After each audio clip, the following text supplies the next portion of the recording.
There is the coach of the year in the Canadian Football League, a 12-1 start last season for Mike O'Shea and his Winnipeg Blue Bombers. And Orlando Steinauer on the other side, 3-2 in his career against Winnipeg in the regular season, but an 0-4 start last season, something that they had to overcome by being excellent down the stretch just to get in to the postseason. Sergio Castillo returning to the Bombers for the upcoming season, and he will get us started. As we mentioned, it's a picture-perfect night for football in Winnipeg, and we are underway. Woods will take this just inside his own 20, all the way back up to the 30, cuts it up the middle of the field, stays on his feet, and what a return to start this game. An excellent field position for that man. Yeah, Bo Levi Mitchell taking a Canadian Football League field for the first time in his career wearing anything other than a Calgary Stampeder uniform. Began his career there in 2012. Of course, his rights dealt to Hamilton this offseason. The pending free agent he chose to sign with the Tiger Cats with the belief that he can help get this team to the Grey Cup. It's going to take some getting used to, I think, for CFL fans to see him. They'll hand it off to Butler, and he'll take it all the way up to the 50. Let's take a look at the Tiger Cats starting offense. Yeah, big acquisition for them along that offensive line. Left tackle Joel Figueroa comes over from BC to help protect Bo's blind side. In the receiving core, you heard in the pregame, technically not listed as a starter, but we know the deal. Duke Williams is going to be relied on as one of the go-to guys in that receiving core. He's out there right now, brings some attitude to this Ticats roster. And he has a catch to start his Ticats career. Bo Levi Mitchell guns one in there, and Duke hangs on. Yeah, longtime rivals, now allies, is Bo Levi Mitchell and Duke Williams come together as Tiger Cats. These guys worked out together with the Buffalo Bills.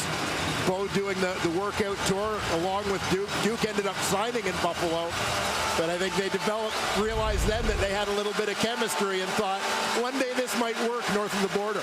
Just 12 games played over the last 2 years with the Riders for Duke. Now they hand it off to Butler, and a great push right up the middle again. And the Ticats marching. Butler takes it down inside the 25, and the new additions for Hamilton stepping up big early, Dwayne. Yeah, things going according to plan, certainly for the Tiger Cats thus far, expecting these guys to be a big part of what they do.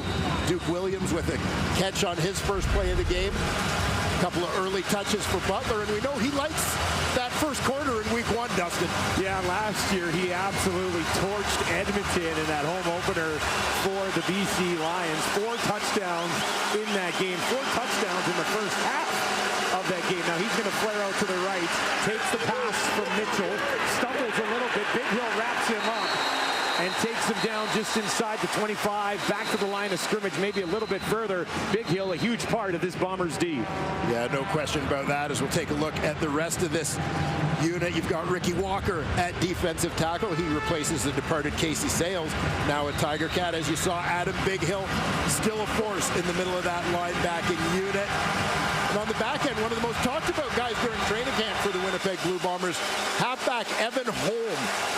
Played about half the season last year. They say he had an absolutely terrific camp here in 23. 4 options, wide side left for goal. Dumps it off, deflected up in the air, and it'll fall incomplete. Was looking for his running back, but the Bombers managed to get a piece of it.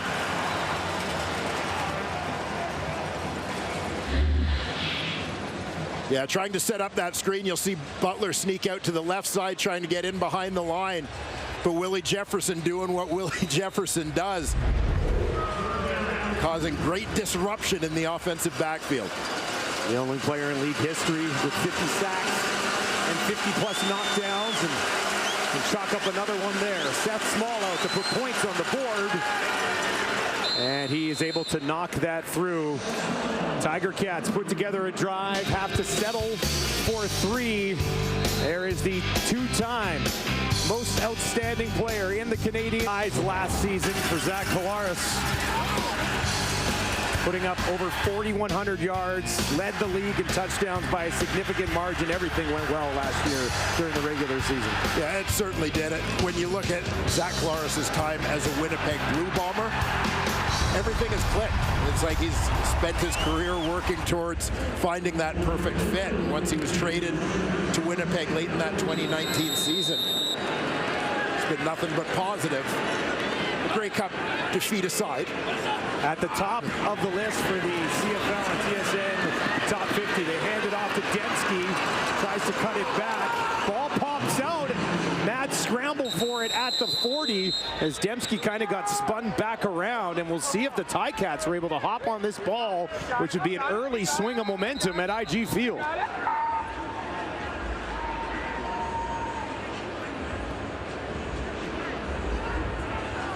And it is Hamilton Tiger Cats football as Dembski has one pop away from him under pressure. And a tough break out of the gate for the Winnipeg Blue Bombers. The team typically very good at protecting the football. Here, Dembski just trying to make something happen. As you can see, he's completely outnumbered by Ticats. Jameer Thurman doing a nice job there to stay with him on the redirection. And I believe it's the Ticats' new middle linebacker who gets a hand on the ball for the strip.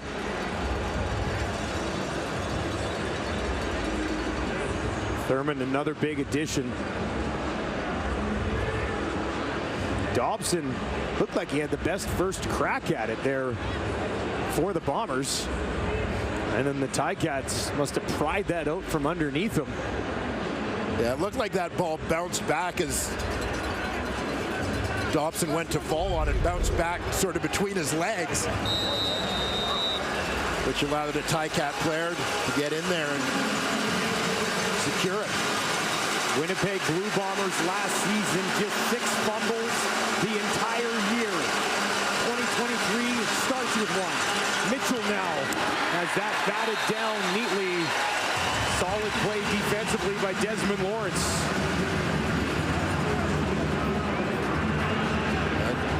Des Lawrence, the former Tiger Cat, traded late last season. Looking to the outside here, Lawrence on the corner.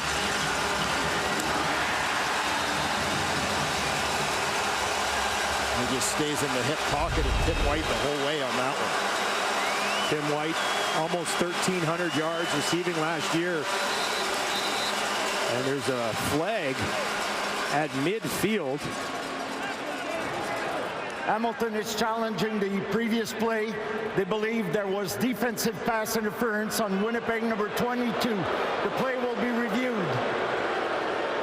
We are wasting no time getting things going at IG Field for Friday Night Football to get rolling on the 2023 season. This play here's the play that we are currently having reviewed. What do you think, Dwayne? Yeah, watch that right arm of Desmond Lawrence makes contact just at the time that Tim White starts to make his break. As White turns to come back to the ball, it looked like the right arm of Lawrence may have hooked the right arm of the intended receiver a little bit. Came up to get it. So an interesting challenge. 10 challenges last year for Hamilton, and they won 7 of them. So a pretty good clip last year for Steinauer. But let's find out how this season starts. After review by the command center, there was no infraction of play. Rolling stands. Hamilton is charged a timeout. And they're out of challenge for the remainder of the game. Second down. In the realm of letting them play football, I like this call. I think this is the right call from a football perspective. I don't think he impeded White from coming back to the ball. What do you think of the decision to use the challenge, this position in the field early in the ballgame? Yeah, I understand it actually from a momentum point of view early on, coming off a turnover, good field position where you have a chance to score 6. You want to go for that, not just settle for 3. Second and 10. Mitchell running out to his left.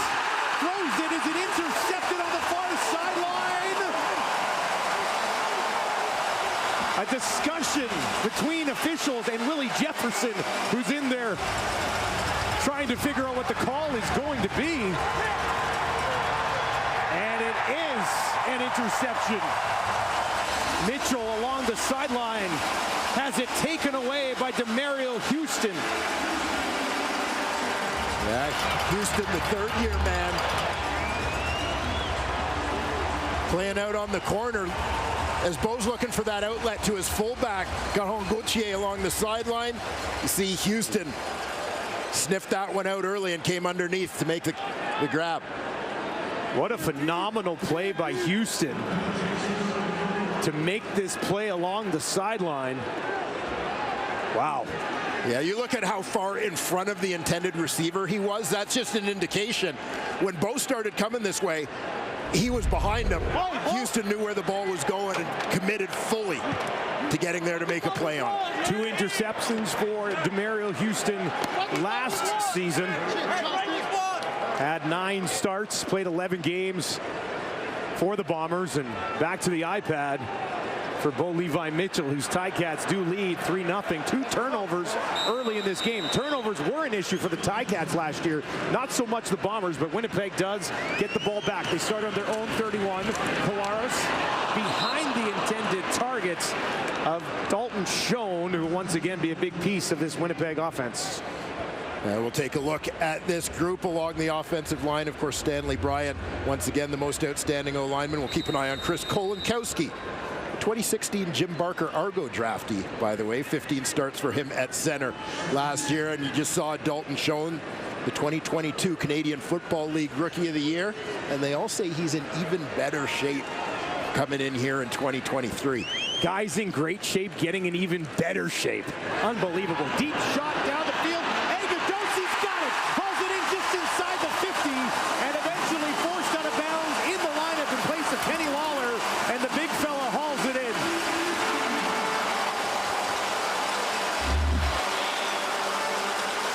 Agadosi, a huge target. You anticipate in this situation that you're throwing up the ball to your 6'6" receiver, hoping he can make a contested catch for you. This one ends up uncontested as the rookie corner, Kenneth George Jr., slips up on the play. Big gain there for the Bombers, now into Hamilton territory. 40 yards to Agadosi. Polaris fakes it, then rolls to his right. Pressure coming. And eventually just fires that ball out of bounds against this Hamilton starting defense. And on that defensive line, the former Bomber Casey Sayles checks in at D tackle. Dylan Wynn opens the season on the 6-game injured list. Chris Edwards comes down the QEW highway from Toronto to bring a little bit of an edge to that linebacking core. He's joined by former Stampeder Jameer Thurman in the middle. A lot of changes in the secondary for Hamilton, but a familiar face in Richard Leonard at the field half spot. 2nd and 10 on the Hamilton 39. Polaris near side. Wolotarski wide open for a first down. Takes it to the 20. Wrapped up by Woods and taken down there. Well, Drew Wolotarski, University of Minnesota product, typically lining up at that Z receiver, wide side, wide receiver spot. See the coverage slacks off of him there. Polaris keeping the D honest by basically checking it down to that side of the field. Gets them a fresh set of downs at the 20 for Winnipeg. Trailing 3-0 here midway through the first quarter. Home opener for the Bombers on a beautiful night in Winnipeg. 4 receivers out to the right. He'll hand it off. And a short pickup. And a couple of yards there on the first touch of the game for the running back. 1,000 yards last year for Brady Oliveira. Yeah, kind of a breakout year for Oliveira. Winnipeg product. But at the University of North Dakota, be facing one of his former college teammates, another Winnipegger, Mason Bennett, part of that Hamilton defensive line. Bombers need 7. They'll take more for sure. Pressure coming. Polaris towards the end zone. Dembski got it. Touchdown Winnipeg. Polaris to Dembski, and the Bombers strike.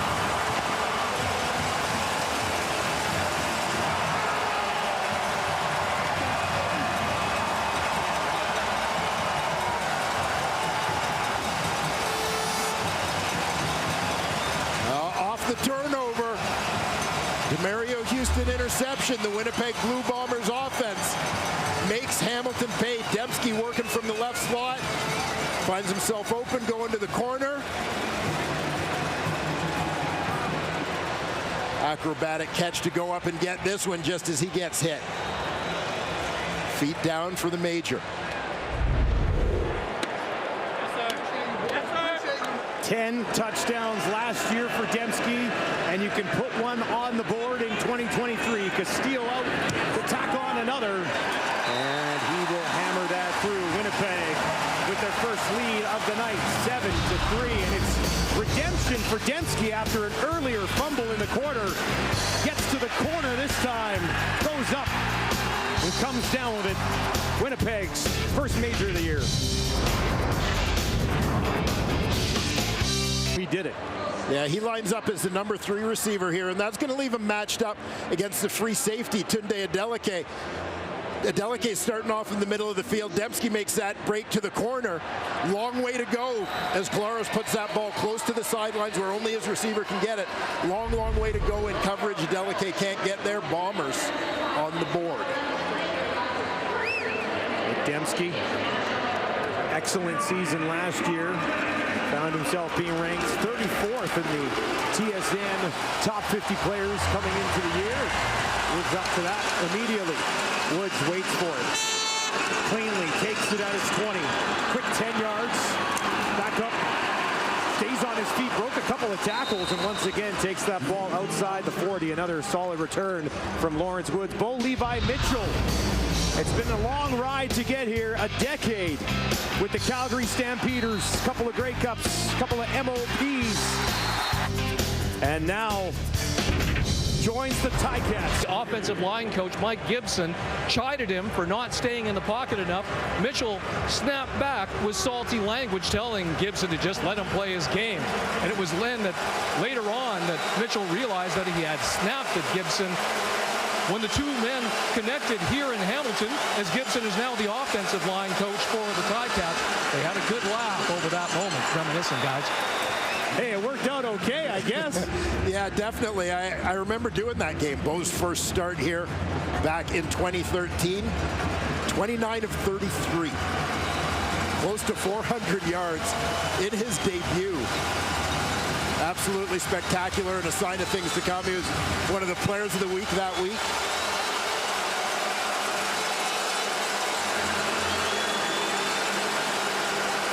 Three of 6 to start this game. Big Hill bringing some heat.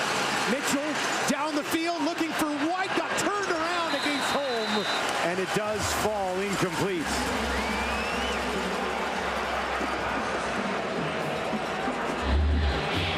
Trying to push that ball down the field, but a little bit of pressure. Big Hill was coming on the blitz. They got him picked up, but things just breaking down a little bit.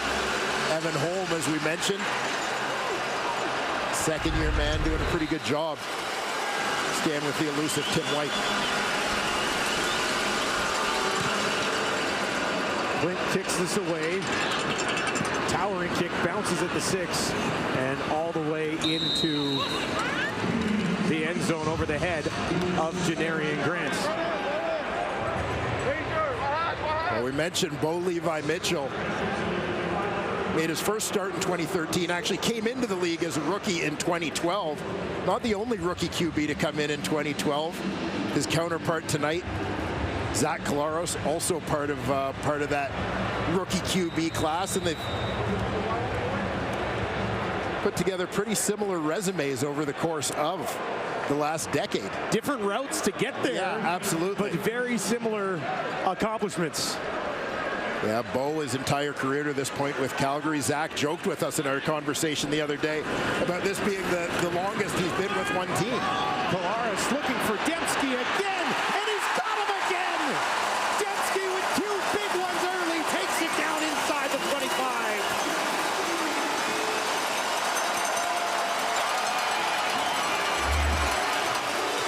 We talked about Nick Dembski off the top. Once again, he lines up as the number 3 receiver, third man in from the sideline. Working to the corner here.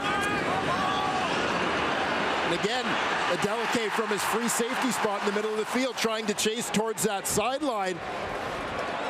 And a perfectly thrown ball from Collaros to Dembski. Beautiful over-the-shoulder catch.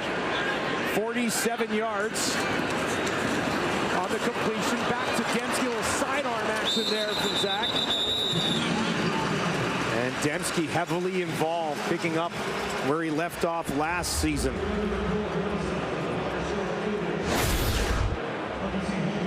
And Nick Dembski playing his 100th career Canadian Football League game. Originally, this Winnipeg native was drafted by the Saskatchewan Roughriders, spent his first couple seasons there before moving over to Winnipeg as a free agent. Has been a perfect fit in this offense. Dembski now in the slot to the left of Collaros. He goes the other way. Wolotarski hangs on to it, and that's enough for another Winnipeg first down. Wolotarski, the big-bodied receiver, doing a nice job shielding the football here. He's lined up as the outside man on this one. Just working underneath in combination with Dalton Schoen.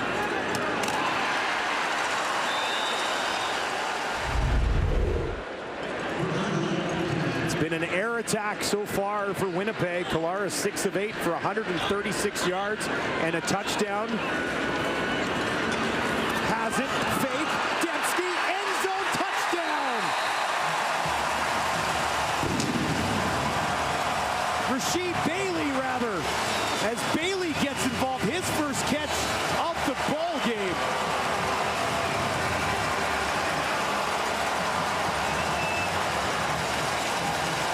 Well, we talk all the time about the impact that pressure can have on a quarterback. Causes them to rush, causes them to make bad decisions or inaccurate throws. Not Zach Collaros. He's got Jared Davis right in his face on this one. He knows he has to readjust what he wants to do.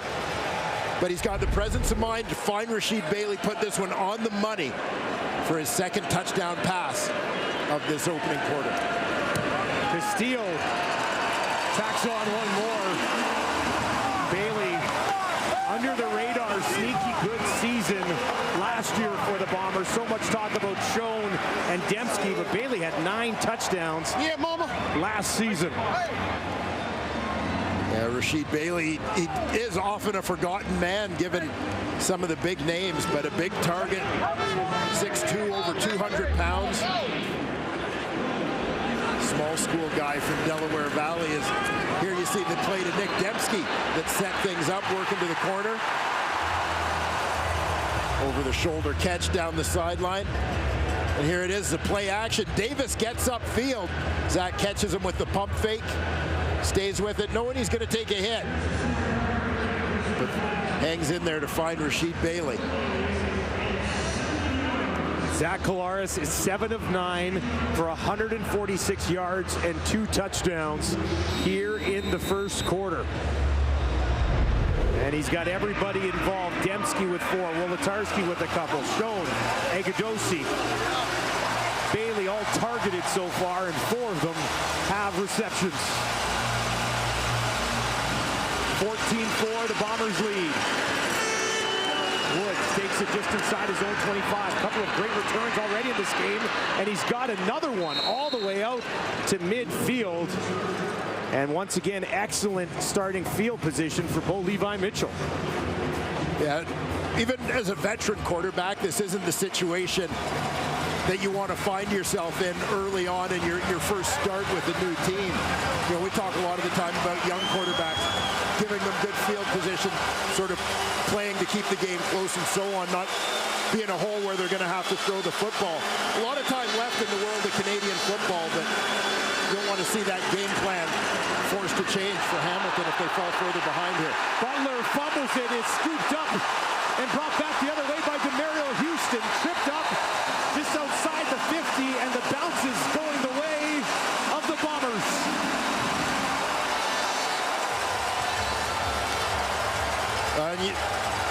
Coming into this game, you had a sense that this could potentially be part of the game story, and was one of the things that the Hamilton Tiger Cats needed to change from last year. The Tiger Cats a year ago, in terms of their takeaway giveaway ratio, they were minus 22, league worst. Struggled with fumbles, struggled with interceptions, just turned over the ball far too much. Winnipeg, on the other hand, second in the league at plus 14, and you're seeing that same theme play out here in the opening quarter of the 2023 season. 20 interceptions, 17 fumbles last year by this Tiger Cats team, and one of each so far here tonight. Oliveira, about half of what they need, maybe just shy of it, right to midfield on first down. And you worry as well from a Hamilton point of view. Game one of the season. Starters typically haven't played a lot in the preseason. Guys aren't in game shape yet. Now you've got a defense for Hamilton that's having to be on the field a lot early because their offense is having trouble finding traction. We'll see if that becomes a factor as the game wears on. Against a quarterback who's feeling it so far. Polaris closing in on 150 yards here in the first quarter. Looks to his left. That's where he's going to throw. And he drops it in there for Schoen. Who had David Elliott in pursuit, but it's a first down for Winnipeg. You mentioned earlier all those receivers having been targeted. Only one of them was still looking for a catch. It wasn't the guy that you'd expect. And Dalton Schoen, the league's leading receiver and rookie of the year a year ago. But he officially gets himself on the stats sheet here. First offensive touch of the game for Winnipeg was a Dembski fumble. But this team bouncing back in a big way since then, leading 14-4. They'll hand it off. Oliveira right up the middle, left to right, and picks his way down towards the 30. Brady Oliveira is at his best when he's running downhill, just going north-south. The ball, big, powerful back. You see the Bombers' offensive coordinator and quarterback coach, Buck Pierce, longtime CFL quarterback with both the BC Lions and here in Winnipeg. Took over that role with the departure of Paul LaPolice.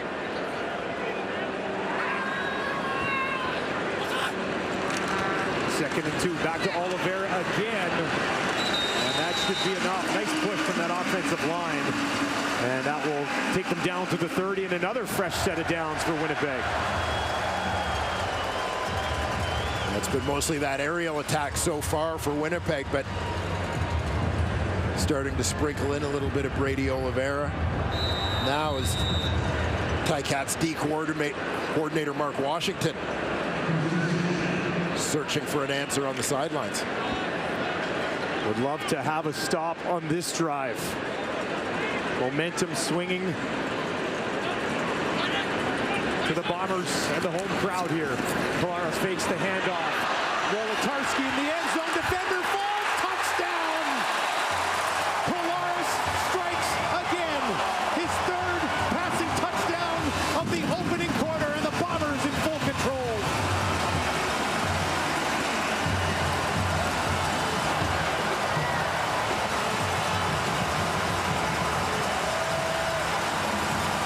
Let's talk a little bit about the play calling by Buck Pierce.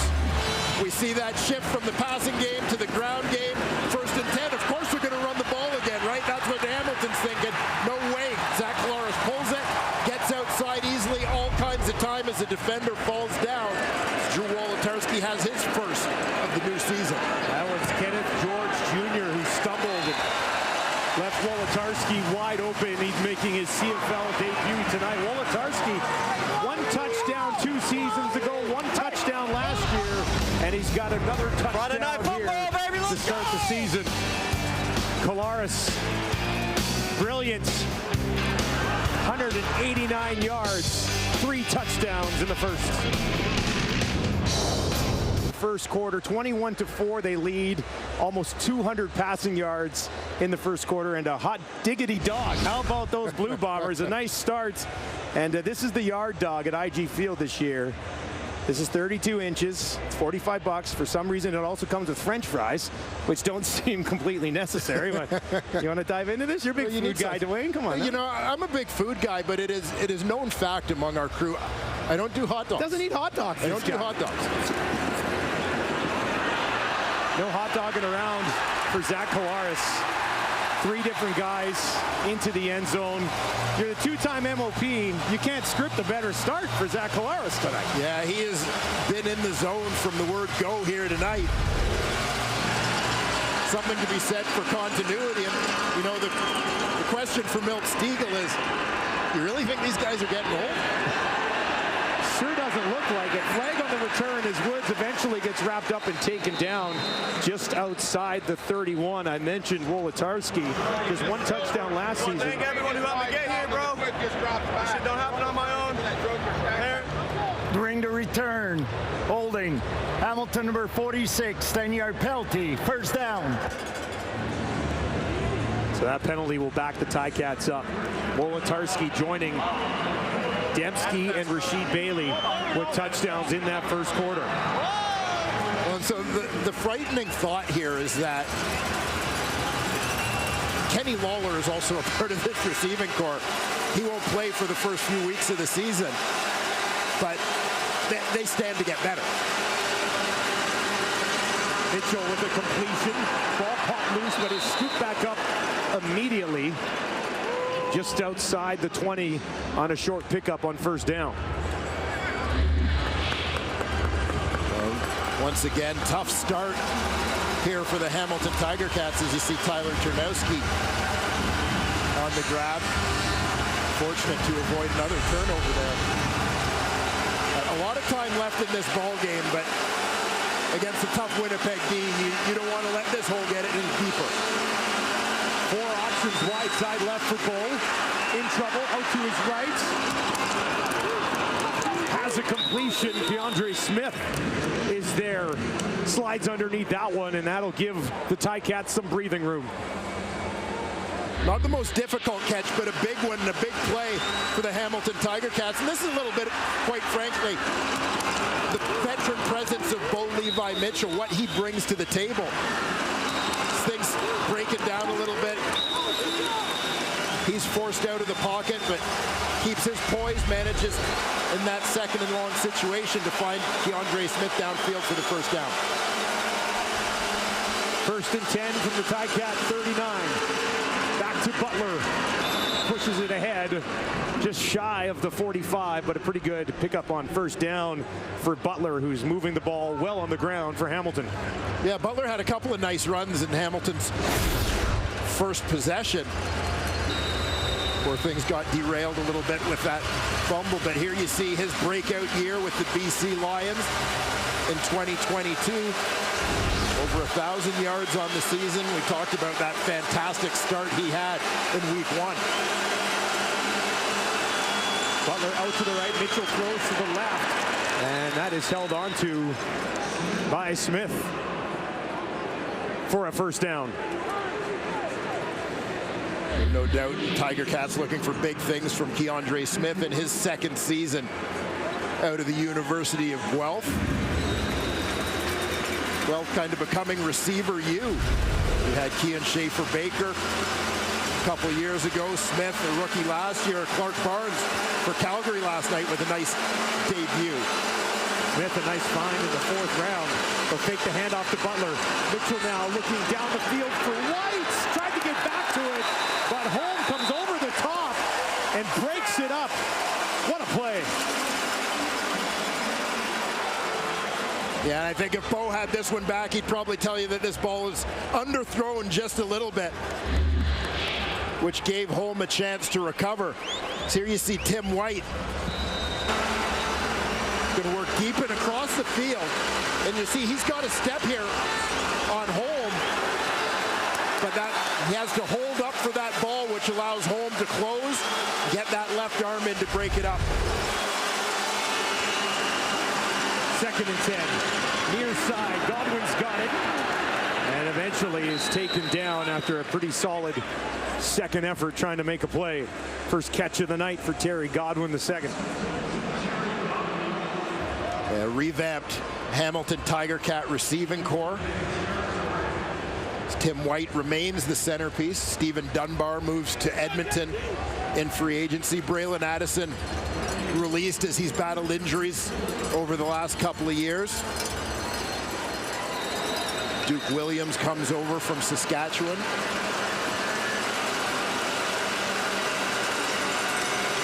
Janarian Grant waiting for this, back just inside his own 10.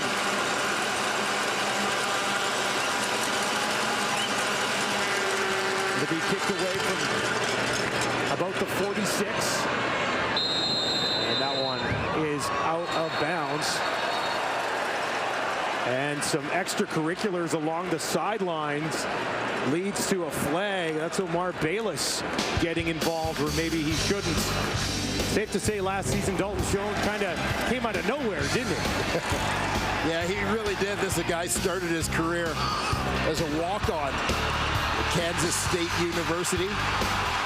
Bit of an unknown, as you said, coming into the CFL, but folks up north figured out who he was in a real hurry as Dalton Schoen had an absolutely monstrous rookie season, leading the league in receiving yards and with 16 touchdowns. A couple of penalties, including unnecessary roughness, and Omar Bayless has moved his ball up to the 45 for Winnipeg. That's where they start. Dembski, another big chunk, all the way down to the 45, and Kolaris and Dembski are having their way with the Ticats. Yeah, and this has been part of the challenge for Hamilton, is that they really haven't been able to flip or maintain any sort of field position in this football game. Had a chance to pin the Blue Bombers deep with the punt there. Get called for an illegal kick because it went out of bounds between the 15-yard lines. And then you had the unnecessary roughness call, as you mentioned, on Bayless, scuffling with a Bomber player along the sidelines. Chance to pin them deep, and they let them out around midfield to start the drive. Oliveira, nice footwork to find some open space. And a decent pickup on first down for Brady Oliveira on his 5th carry of the ball game. Brady Oliveira and that veteran offensive line looking to be in mid-season form. Well, you talk about the offensive line as a 5-man group and the importance of communication, experience, time working together, and so on. You look at the Bombers with Jamarcus Hardrick, Stanley Bryant, Patrick Neufeld, all guys with over 100 career starts in the CFL. Providing time again for Kolaris. Oh, Lawrence almost picked that one off. Flag on the far side by the 40. And Kolaris is saying it'll be against the Ticats.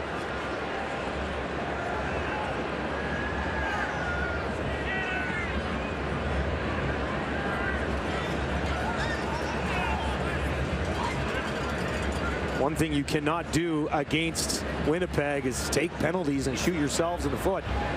Defensive pass interference, Hamilton number 21.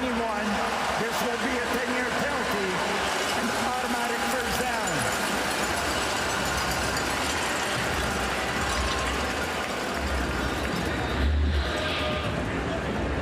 Not sure that Simone Lawrence agrees with the call.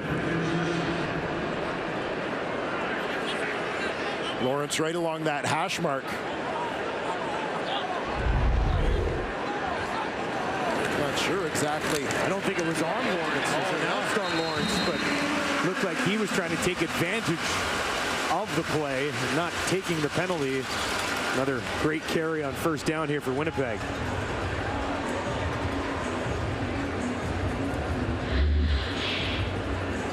Simone Lawrence, weak side linebacker for Hamilton. You can see him just partly concealed by the goalpost.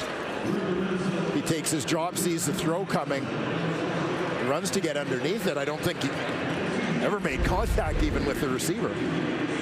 Could not have been him. That did not look like anything. 2nd and 3 for Kolaris. Fakes the handoff, gets it to Schoen, turns it upfield. Heavy collision at the 20. As Woods stands in there and kicks the ball after and gets flagged immediately. Not a wise decision from Lawrence Woods. Objectionable conduct, Hamilton number 8. We're going to go 10 yards and and this is a misconduct foul.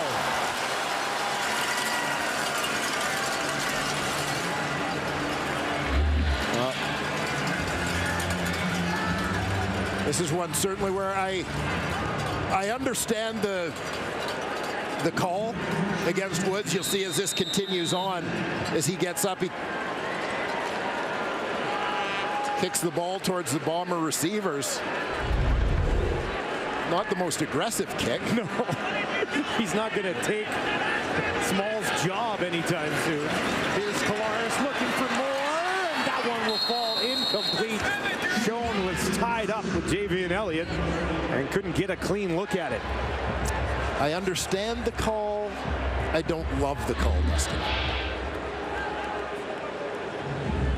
You can see the Bombers working to get Dalton Schoen a little more involved here. I'm not as quick. Second quarter. I'm not as quick as he is. I didn't come to work this year in better shape than last year. Join the club, buddy. That's where the differences start. Second and goal on the Ticat 10 for Collaros. 3 passing touchdowns already today. Thought about taking off. Forced back. Mad scramble now and eventually has to throw it away. Carney was begging for a flag there. And another flag thrown. And got one. Now, is this going to be grounding, or is this going to be because of something the Tiger Cats said in lobbying for a call? Well, let's find out. Intentional grounding. Winnipeg number 8. The ball will be placed from where it was thrown. It will be third down. Yeah, so smart decision for Collaros and looking for the throwaway, but this one not near an eligible receiver, nor getting it back across the goal line, or line of scrimmage. Excuse me.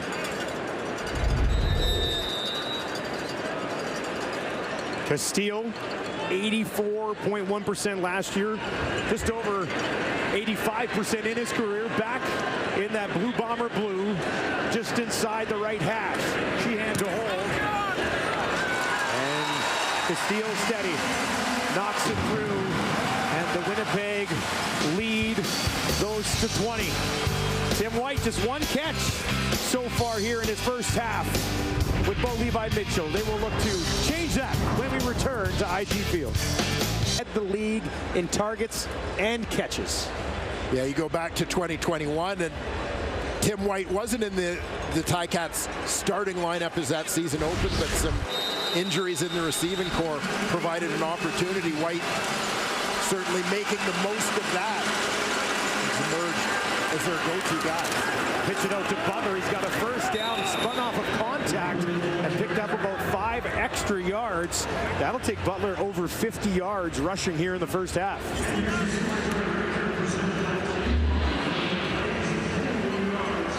Again, having some success with that ground game are the Tiger Cats. James Butler coming as advertised from the BC Lions.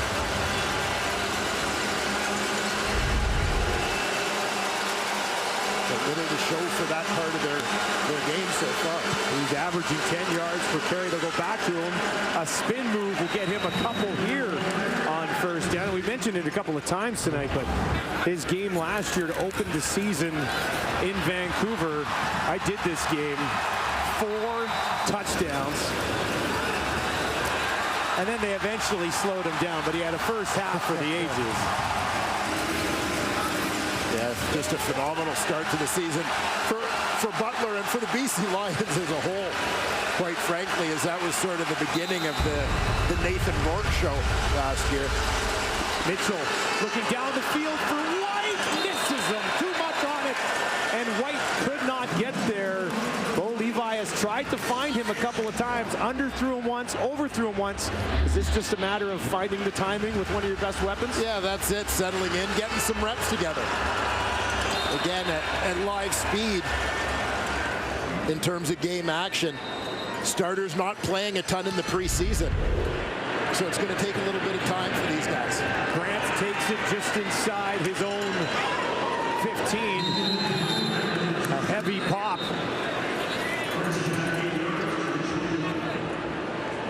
And Grant bounces back up just fine. Tim White, couple of feet behind it. Bo Levi knows he missed him. For football, it was like 23 degrees at kickoff. Beverages are flowing. People have their shirts off. The Road Warriors are here. Those big hats. not a fan just yet of the big hat, but maybe I'll be convinced throughout the year. Brady Oliveira takes the handoff and picks up a couple of yards on first down. He had big shoes to fill last year. Well, he certainly did, with Blue Bomber legend and future Canadian Football Hall of Famer Andrew Harris departing the Blue Bombers for Toronto in free agency.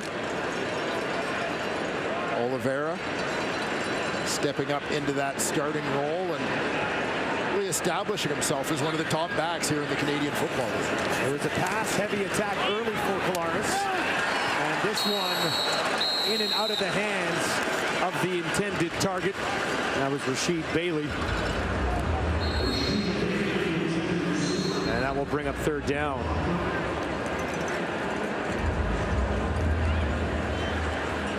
Bailey grimacing in pain and holding his arm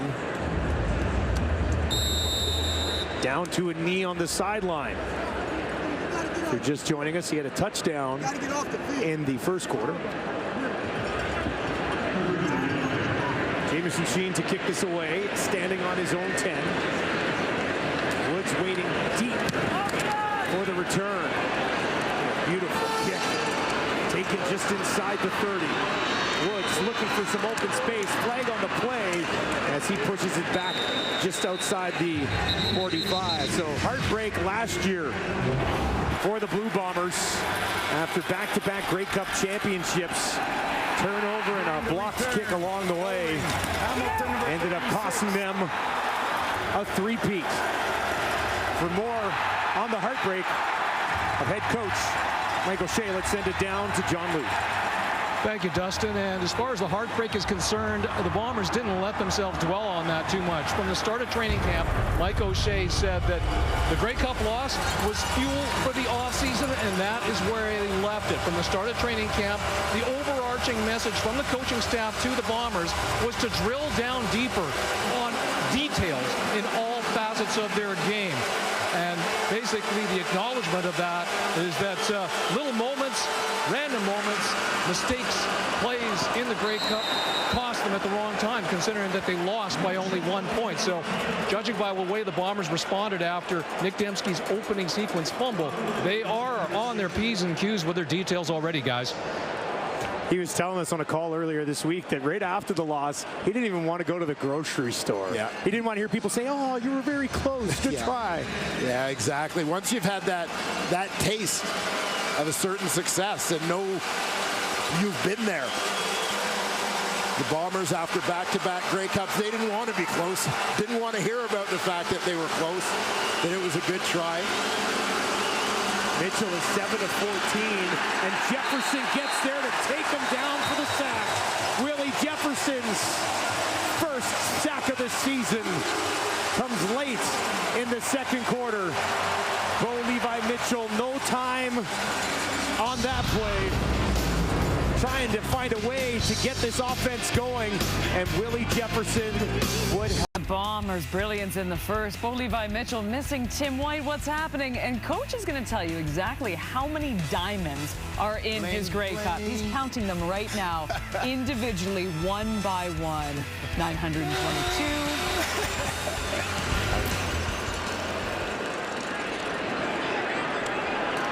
That's a lot of bling. Grant on the return. Let's go, man. 4-9 BMT. Daddy. Well, big Willie Jefferson, the man of the moment for the Winnipeg Blue Bombers defense, having snuffed out that last Tiger Cat drive with his first sack of the season, getting to Bo Levi Mitchell.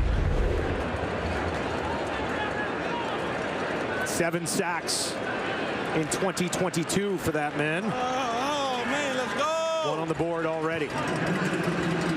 A lot of different Bombers contributing here in the first half. Oliveira takes it straight ahead.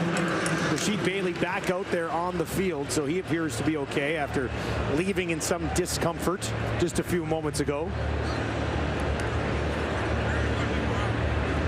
The Bombers get back to their traditional 5 receiver set here. We've seen them a number of times running the football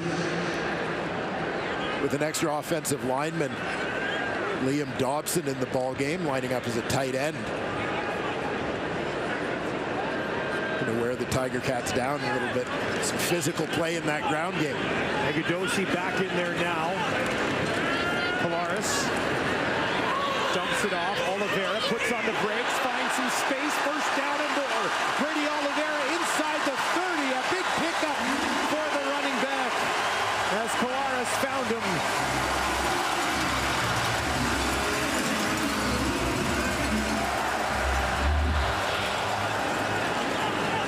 Oliveira's been busy in the ground game, now getting involved as a receiver. Nice job to make those first 2 defenders miss. Gets the ball in that outside arm, keep it protected from oncoming pursuit as he rumbles down the sideline into Ticat territory. 6 different players with a catch in the first half for Winnipeg. They lead 24-20, looking for more. Polaris to his right. Schoen hauls it in, tried to break a tackle. Now they'll push him forward. And it'll eventually be blown dead just shy of the 5. 3rd catch of the game for the Rookie of the Year.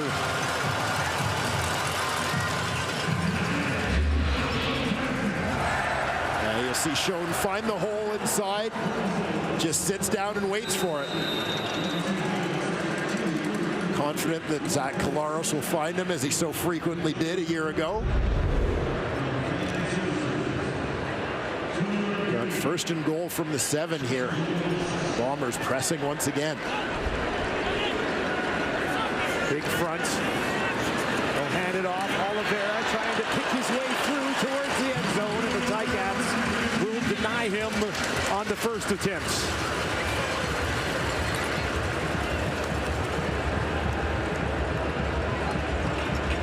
That Bomber offensive line takes such pride in its running game as see the rookie quarterback Terrell Pigram coming into the game with this short yardage unit, one of the stars of the preseason here in Winnipeg. Preseason sensation, bringing people to their feet multiple times in preseason action. 2nd and goal from the 2 for Pigram, trying to push ahead, looking for the end zone, and the Ticats have the denial with just over a minute remaining. Adeleke in the face of Pigram at the end of the play. The rookie quarterback was a little bit of a spark plug in his preseason appearances. Was impressed with his combination of running ability and a strong arm. Getting an opportunity here to use the former on this short yardage unit. Listed as being from Towson University, but had a few stops along the way. Maryland, Western Kentucky, and Ole Miss. Pigram will try again, this time from the 1. And it looks like he stopped again, thrown down, no helmet. The Ticats are able to drive him back. And there's Adeleke again, right in the face of the rookie.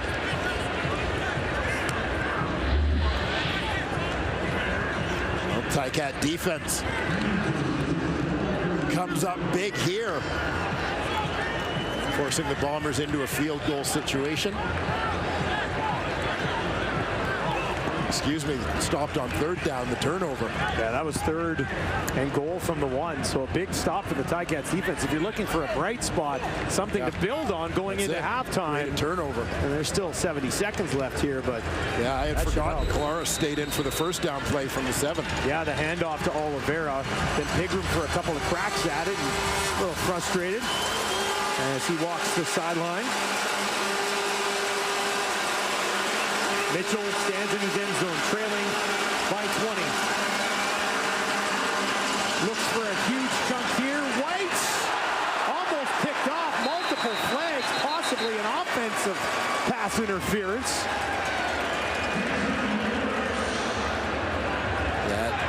Offensive pass interference. Hamilton, number 12. That penalty will be declined. Second down. And not much doubt about this one. The matchup on the outside, furthest to the left side of your screen. Little doubt as White was forced to go into defensive mode here, pulling Des Lawrence down to prevent the INT. Yeah, if he doesn't, Lawrence hauls that thing in. That's a very good shot to do so. So 2nd and 10 for Mitchell. Quickly this time. Heavy hit by Alexander, but the ball is held on to by Smith.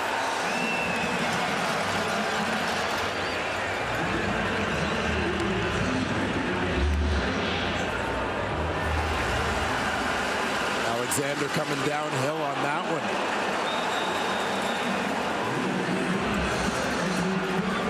A little bit of old school free safety play there, delivering a lick.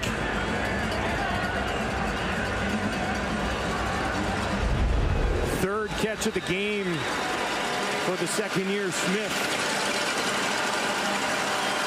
Leads the Ticats in that department. It's always scary when you're kicking the ball to Janarian Grant.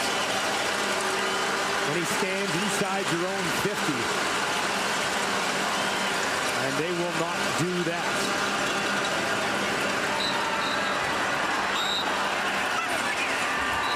Multiple whistles on the field as a snap was to Adeleke. And the Ticats are not happy that that was blown down.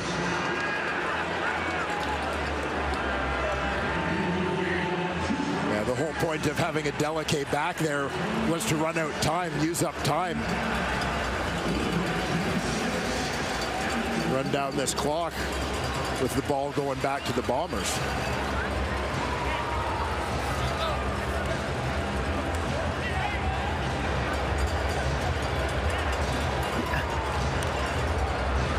So we're going to apply a 10-yard. A few things to sort out here late in the first half. They put some time back on the clock.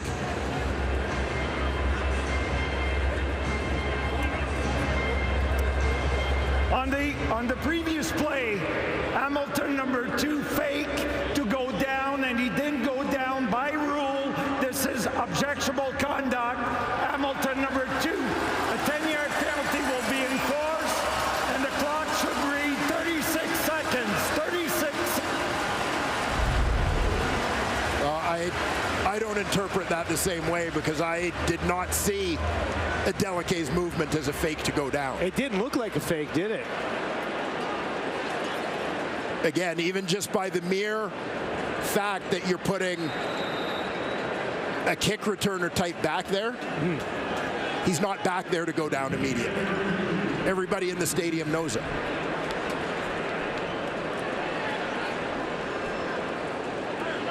Bombers get the ball back on their own 50. And just a short pickup right up the middle. Don't go anywhere. Halftime coming up here on Friday Night Football. Much to dissect for our panel this evening. A very eventful first half. Bombers looking excellent. Bo Levi having trouble connecting with Tim White a couple of times. Here's Collaros near side. Complete to Bailey. And he's pushed out of bounds just inside the 50 with 21 seconds on the clock. And Bombers possibly thinking field goal here late in the second quarter. And this exactly what the Tiger Cats were trying to avoid by trying to get that clock running before giving up the safety.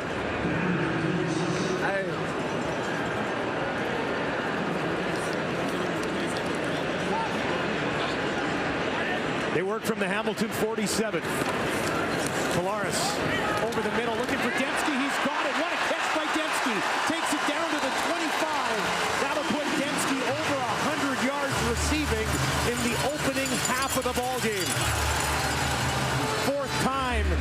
his career that he's hit 100. Did it once last year. Collaros working quickly here. That pass behind the intended target. Looking for Bailey. It's turned around. Delicate comes in hard there, and he's holding his elbow.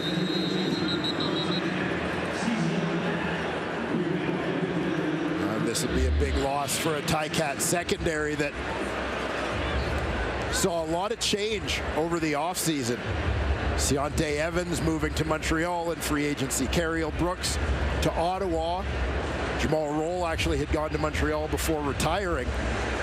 3 veteran guys on the move. So this is a group that really, here in 2023, would be relying on Tunde Adeleke at free safety and Richard Leonard sort of be the stabilizing veteran presences back there. Be Stavro Katsantonis out of UBC. 3-time All-Canadian with the Thunderbirds. Yeah, he comes on to replace Adeleke at safety spot.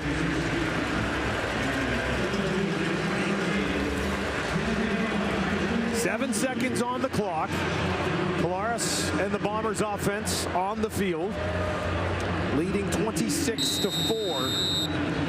Collaros 13 of 19 for 255 and 3 touchdowns, if you're wondering if the MOP still had his stuff. 2nd and 10. This time they'll hand it off. Oliveira will just push it ahead. And that with 2 seconds on the clock. Flags here at the end of the half. Ticats.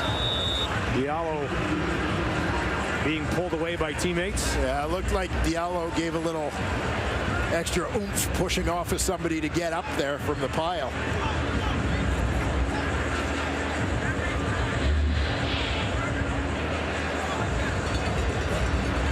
After the play, major foul, unnecessary roughness. Hamilton number 94. Half the distance to the goal. This is a misconduct foul. First down. Well, you don't see that play very often, do you? The splash. The belly flop splash. But King Kong Bundy back in the day. Diallo, big man, 6'4", 300-pounder. Castillo, 19-yarder, and he punches it through, and it is all Winnipeg in the first half as the best team in the West for the last 3 years comes out with a statement. First half, Collaros 255 yards, 3 touchdowns. Nick Dembski had a... Orlando, which was a greater concern for you and your coaching staff, the penalties or turnovers in the first half? Both. It was just flat out terrible. That's the bottom line. You know, it started off all right. At the end of the day, we're getting them in 2nd and long. We're not getting off the field. We're not able to sustain drives. We're missing our explosion shots. They're kicking our tail right now. That's what it is. So yeah, you can't turn the ball over. We got to take it away some more. We've got to play the second half. We'll look and see our response. What are your main points of emphasis for the second half to try to turn your fortunes around? Simple. It's just one play at a time. There's no 20-point plays. You got to play better. This isn't us. You're going to see a different team in the second half. Thanks for this, Orlando. You have to like the coach's mindset, don't you? Yeah, it doesn't matter what the coach thinks. What matters is what those players think, and they better be following his lead, or it's going to be a long hour and a half here. If they don't respond after hearing what their coach had to say there, it could be a long trip home. Woods stumbles on the return. Bo Levi Mitchell, let's take a look at his first half as a member of the Tiger Cats. Yeah, and one of the things you heard Coach Orlando Steinauer talk about, you saw the first interception there, but was the fact that they missed some of those explosion plays. You saw Mitchell looking deep a number of times, primarily for Tim White. Those two just unable to connect. And hitting one of those missed opportunities would have made a big difference in the first half of this game. Takes the handoff, gets it to White out in the flat. White eventually eventually wrapped up and taken down by Alexander, but a decent pickup. And there's another way to get Tim White involved, right? Yeah, I mean, shorten the pass and get the ball in his hands and let your playmakers make plays. But one of the other things that strikes me is you sort of look at that targeting in the first half. Obviously, their passing offense is going to go through Tim White. But it seems like they're really leaning on Tim White as a target. Haven't heard Duke Williams' name called since he caught that first pass. Yeah, very first catch of the game was to Duke Williams, and he has not been targeted again since. And Tim White, sensational last year. 478 yards after the catch, almost 1,300 yards. They exploded into that all-star category. Yeah, again, Tim White, there's no question that he's a tremendous receiver. But as you see in Winnipeg, you've got to be able to spread the ball around to a number of different guys, not just lean on one. CFL All-Star last year, and East All-Star in his first year. Now they come back across to Smith. That's his fourth catch of the ball game. Team leading as he takes on a significant role in this offense with Bo Levi Mitchell. Again, Keandre Smith out of the University of Guelph. Coached there by Ryan Sheehan, joined by his dad, Pat Sheehan, on that coaching staff. A couple of guys that have produced a lot of receivers over the years as they worked together at the University of Calgary. Had the Philpots prior to their time at Guelph. Second and short, Butler. Leaning ahead, that lean might have just been enough to get it. And it looks like it was. Butler had a really nice first half. 6 carries for 56 yards. Might have been better off to go to him a little bit more often. And another of the Ticats who was victimized, so to speak, by that turnover bug in the first half, as he had a fumble along the way as well.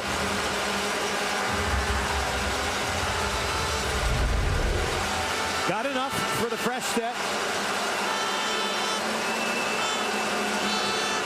Taking the handoff, in trouble immediately and taken down. Willie Jefferson, first man there. Ball pops out, Bomber top on it. And Winnipeg's defense coming up huge here early in the third quarter.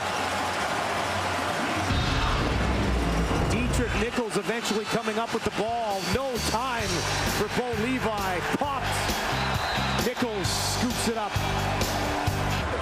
Come on down. Willie Jefferson, the man of the moment, coming from the right edge of your screen. He's working against Joel Figueroa here, and he just gets his hands into the body. You see, he gets hands on Figueroa before the big tackle can get his hands on Jefferson. Knocks him off into the backfield, onto the quarterback. Dietrich Nichols coming up with the recovery there.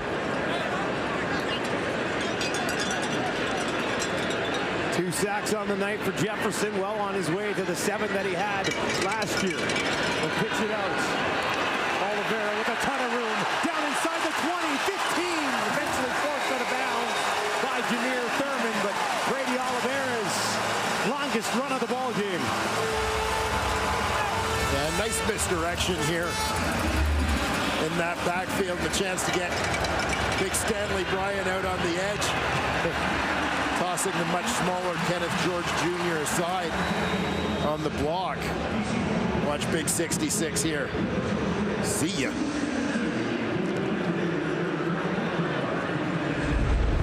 Moving well down the field. First man ever to be 4-time most outstanding offensive lineman. 7-time All-Star to boot. Hand off to Oliveira, got tied up and then kind of popped after a pickup of about 3 yards behind that offensive line. Well, even with all those outstanding lineman awards, Stanley Bryant's never going to get a big head in that Winnipeg locker room, as there are no shortage of award winners there. Rookie of the Year, MLP, offensive lineman, head coach, usually a recipe for a successful season. 2nd and 8 now for Winnipeg. Polaris looking for Shoney stumbled. Adeleke somehow doesn't pick it off, and it falls incomplete. I don't know if Shone was tied up and stumbled or just stumbled on his own, but looks like he might have tripped on his own feet. There you see Shone working out of the slot.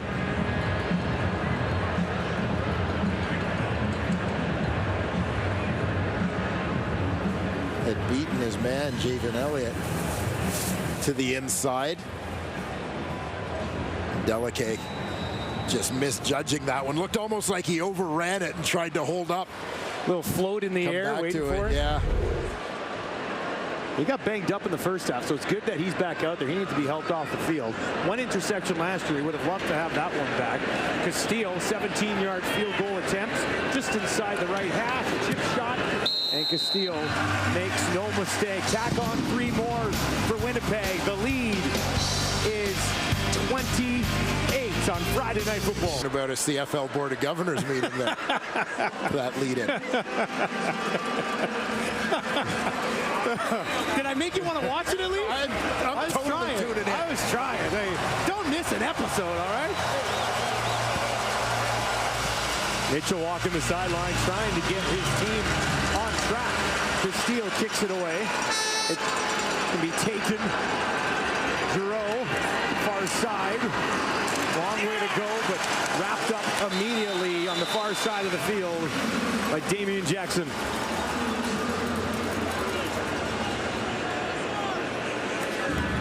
Back to the drawing board for Bo Levi Mitchell in this Hamilton Tiger Cat offense.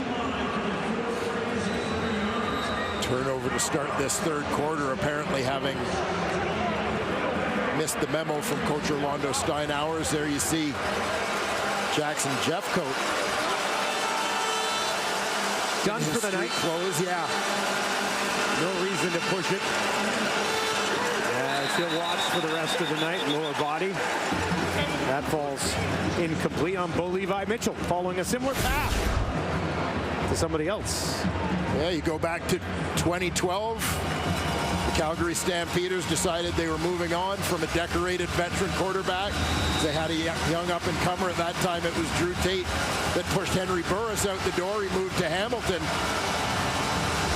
Burris actually went on to post career highs in passing yards and touchdown passes that year. Ticats set a franchise record in points scored that year, but missed the playoffs. This one almost intercepted. It was Nichols. He got down underneath it, but couldn't finish the job, and a frustrated Bo Levi Mitchell walks to the sidelines. Things getting a little heated back at the line of scrimmage here as well. Some words being exchanged. Tiger Cats lucky to avoid another turnover.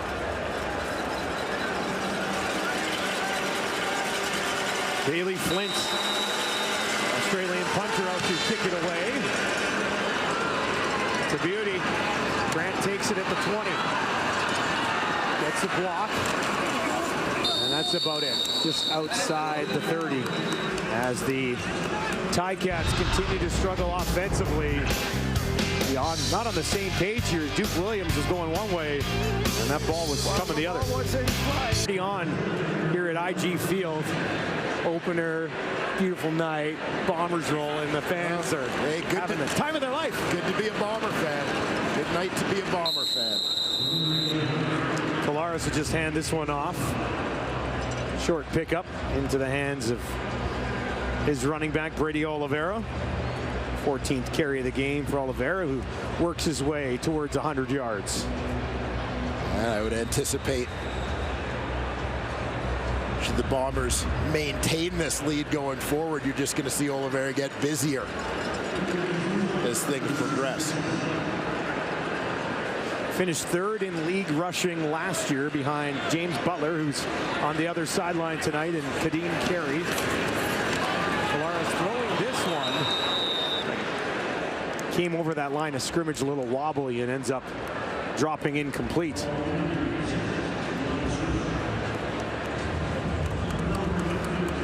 Much needed 2 and out Because it's kind of now or never for the Tiger Cats if they're going to turn the momentum in this ball game. Something positive, anything positive. Yeah. We saw Orlando Steinauer say at halftime we weren't going to see the same team here in the second half. And so far, they look very similar to what we saw in the first half. Sheehan standing shadow of his goalpost to have this one blocked and hopping all over at the Ticats. And if you're looking for momentum, how about a touchdown? Omar Bayless, who took a penalty earlier in the game, gets some redemption here at his first CFL strike. Well, offense struggling to get going, defense having its hand full with the Bombers. How about special teams? Coming up big here. Good effort there off the edge.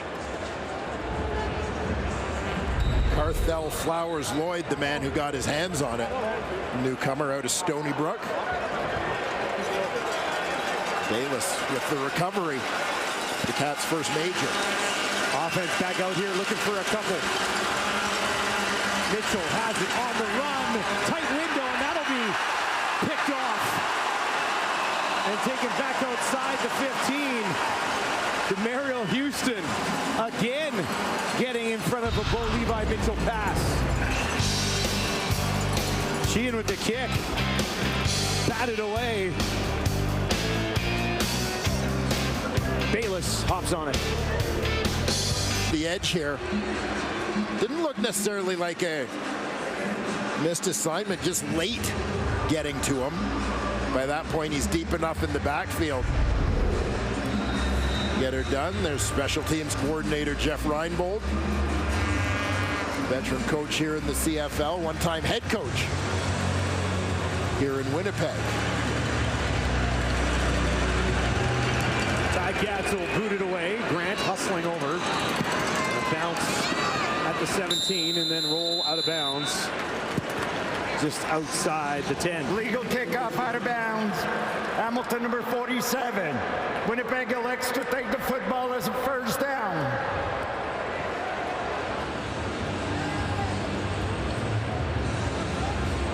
Well, didn't get the 2 points, but something to build on. Now if your defense could come out and make it, and we're not talking miraculous comeback by any stretch, but we're talking week 1 here, Dwayne, and trying to find some positives in the second half. Well, that's it. You always look to correct the negatives, build on the positives, and special teams coming up with certainly one of the biggest positives of the night here for the Tiger Cats.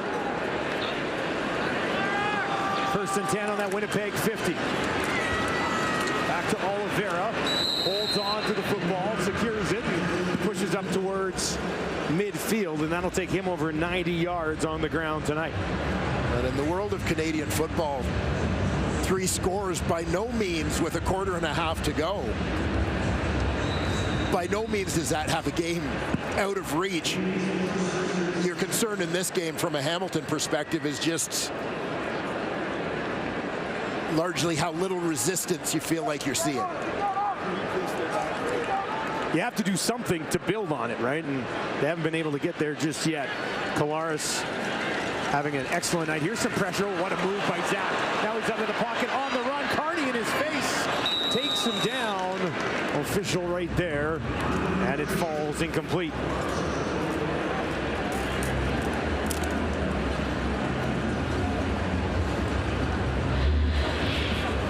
Well, Ticats forced it 2 and out before blocking the punt. Come up with another good defensive series here as they seem to be finding their way. Malik Carney, part of a deep defensive end group in Hamilton over the last couple of years. He had 7 sacks.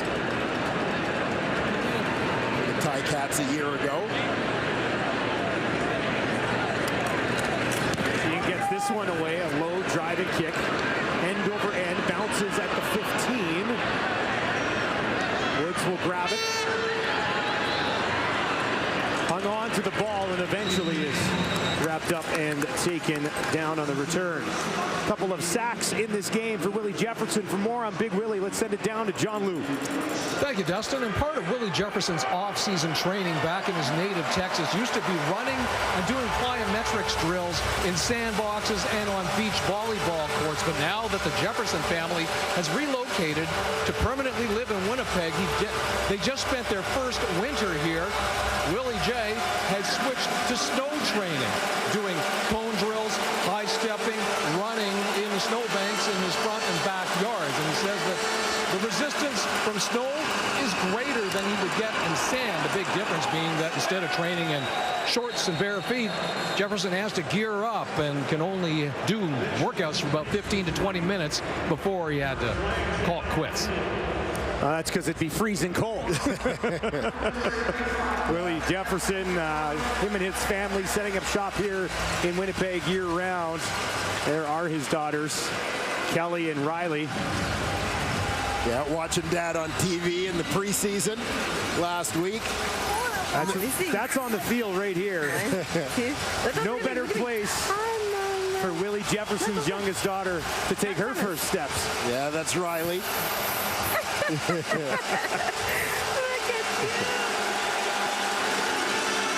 Doesn't quite have Dad's first step. White wide open. Des Lawrence had fallen, and they finally connect on a deeper shot to Tim White. Eventually ran out of bounds by Evan Holm. Well, the Cats maybe benefiting from some of the luck that went the Bombers' way in the first half, with the defender losing his footing to leave a receiver open.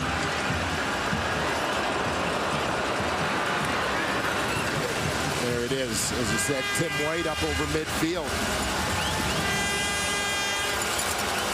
White, who led the league in targets last season with 145, has been targeted double digits here tonight by his new quarterback.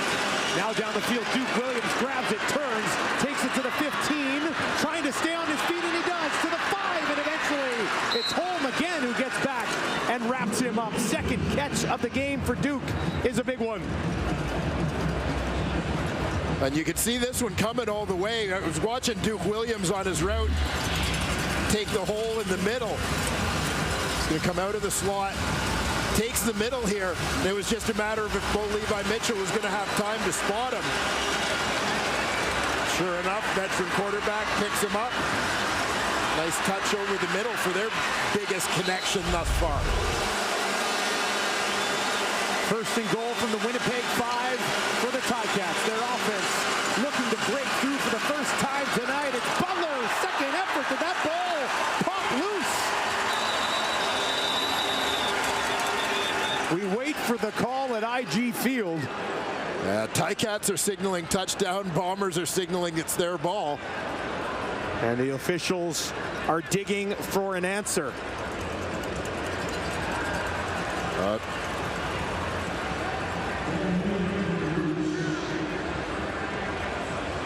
And they do say touchdown Tiger Cats. Play, Hamilton, illegal procedure, no end. This is a 5-yard penalty. We're going to replay first down. All that for nothing. Even when it goes well, it goes badly. But they live to fight another down. At least it's not a fumble or loss of possession here for the Tiger Cats.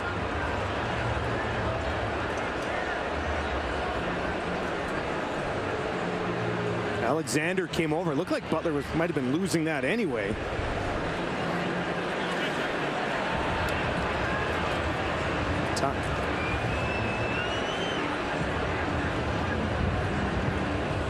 That ball in to the end zone, rolling over the line. The previous play is under review by the command center. As you saw from that angle, it appeared that the ball was out before Butler hit the turf. Came out just before, right? Yeah, you could see it as Butler was starting to go down. You could see the ball away from his body. That we could still have this ruled a fumble, and on continuation could be Winnipeg football here. Here's another look at it. Where's that ball when that knee goes down? See, I think the knee is. The ball is tucked in behind there. But the ball was in behind that Bomber's leg, wasn't it? When yeah, just not sure if the right knee, as the picture's cut off at the bottom of the screen.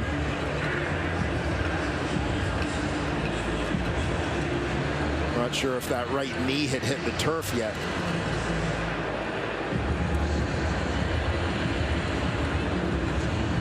So it does look like the ball is out, and they are trying to determine if the Bombers had recovered this football. We've mentioned Holm a lot tonight, haven't we? Holm is in there. Yeah, Evan Holm looking for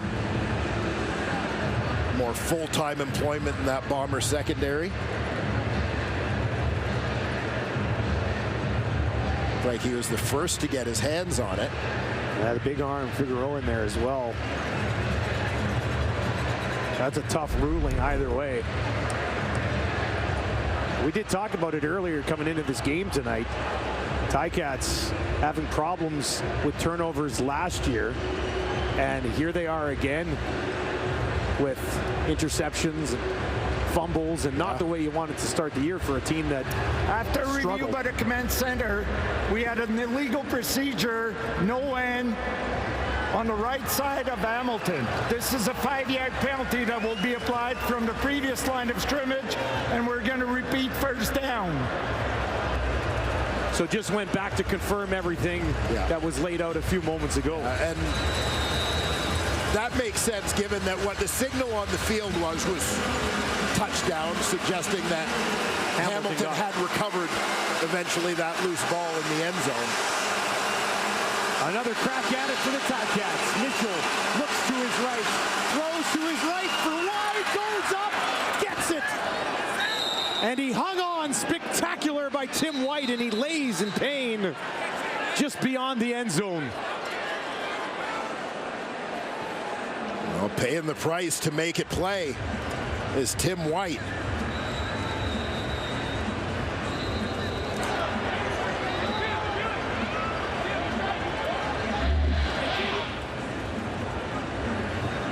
Working towards that corner. It's White versus Holm again here.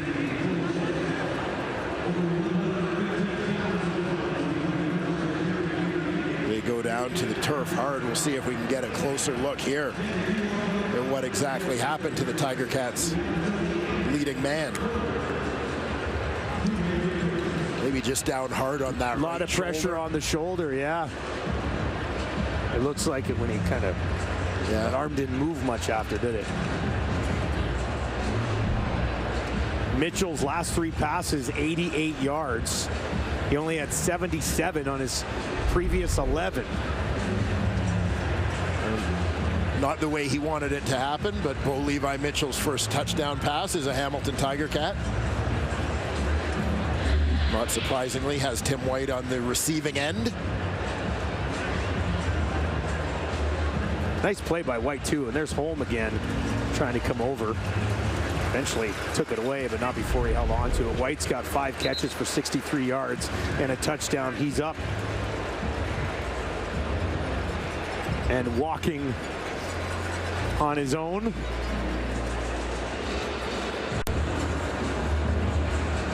Well, the lead's been cut to 16 with 3:32 remaining here in the third quarter. Tack on another one for Seth Small. And with 186 more. 187 more touchdown passes for Bo Levi Mitchell. He'll match his numbers with Calgary. Got a long way to go, but he talked about wanting to build a second legacy with the Ticats.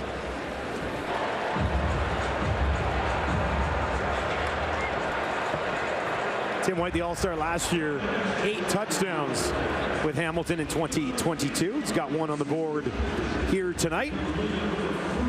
And we'll see. I mean, if Hamilton's defense can come out and make a play and get the ball back, maybe some momentum for the Ticats late here in the third quarter. Problem is, Winnipeg's just been so darn efficient so far tonight. Yeah. Yeah, defense has found a little bit of momentum these last couple of Winnipeg possessions. Forcing 2-and-out situations. Tiger Cats responding with a special teams touchdown and an offensive touchdown. It may not necessarily feel like it given maybe the pace of the game, but the Cats actually carrying some momentum right now. Small set to boot it away, 32-17. His Tiger Cats trailing a Winnipeg team that won 15 games last year. Grant out to the 30. Janarian Grant looking for the sideline, and he will be taken down just outside the 50. His best return of the night for the Bombers. Let's take a look at this touchdown drive by Hamilton. Yeah, long catch down the sideline for Tim White as he took advantage of a fallen defender. And it was Duke Williams over the middle hauling this one in from Mitchell. And then Bo again finding Tim White at the back of the end zone. The touchdown pass number 1 in his Hamilton Tiger Cat career. An objectionable conduct penalty against Flowers Lloyd. Number 43 there on your screen. And you just can't do that against anybody, let alone the Bombers, when you're trying to get back into a football game. That moves the ball all the way up on the Ticats side of the field, and they will work from the Hamilton 46. Zach Kolaris dumps it off.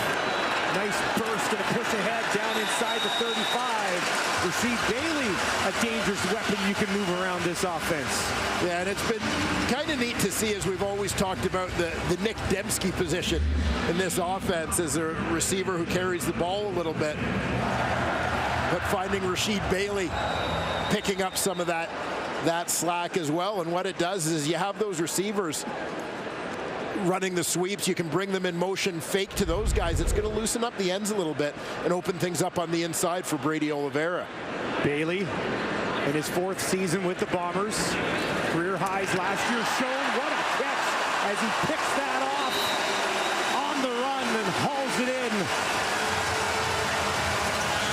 His 4th of the game.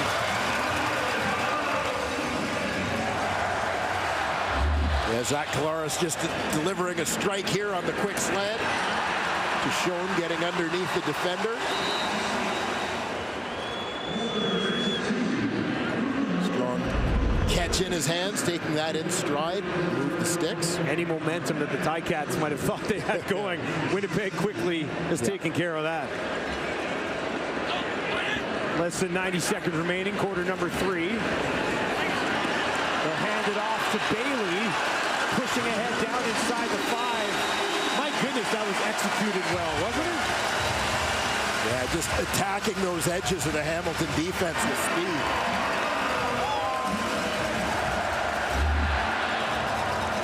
Keep an eye, you see Bailey working across the formation here. Watch the block. That time Dembski faking on the corner, then moving out. Stalk his man to the secondary.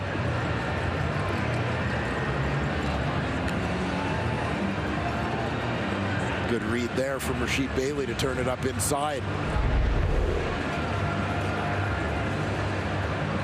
Jonathan Kongbo was down, being looked at, now is able to get up. Acquired in that trade with BC last week. Yeah, former Bomber, first-round pick of the Bombers. Part of their 2019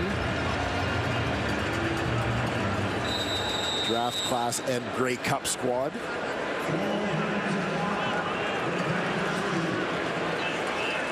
Bombers looking for more.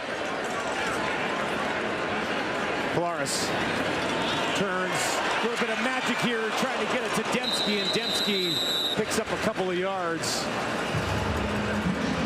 As Winnipeg giving you some different looks. Yeah, it's kind of fun to see at this time of year some of the wrinkles that teams start to build into their systems. And you know, you look at a team like Winnipeg, because they've had a level of continuity offensively, they're a little bit further along in week one than many offenses would be. And so we talk about how much the receiver run game is a part of what they do, and now you start to see them building in some counters and misdirection type plays off of that.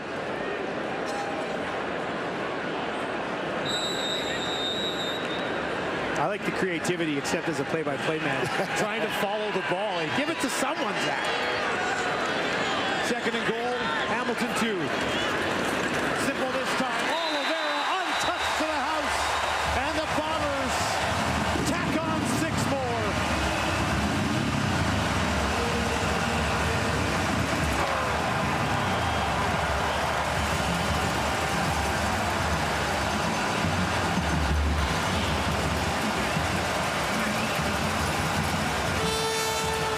Nice block there. Kick out. The fullback Damian Jackson coming across the formation. He's got the defensive end Bennett.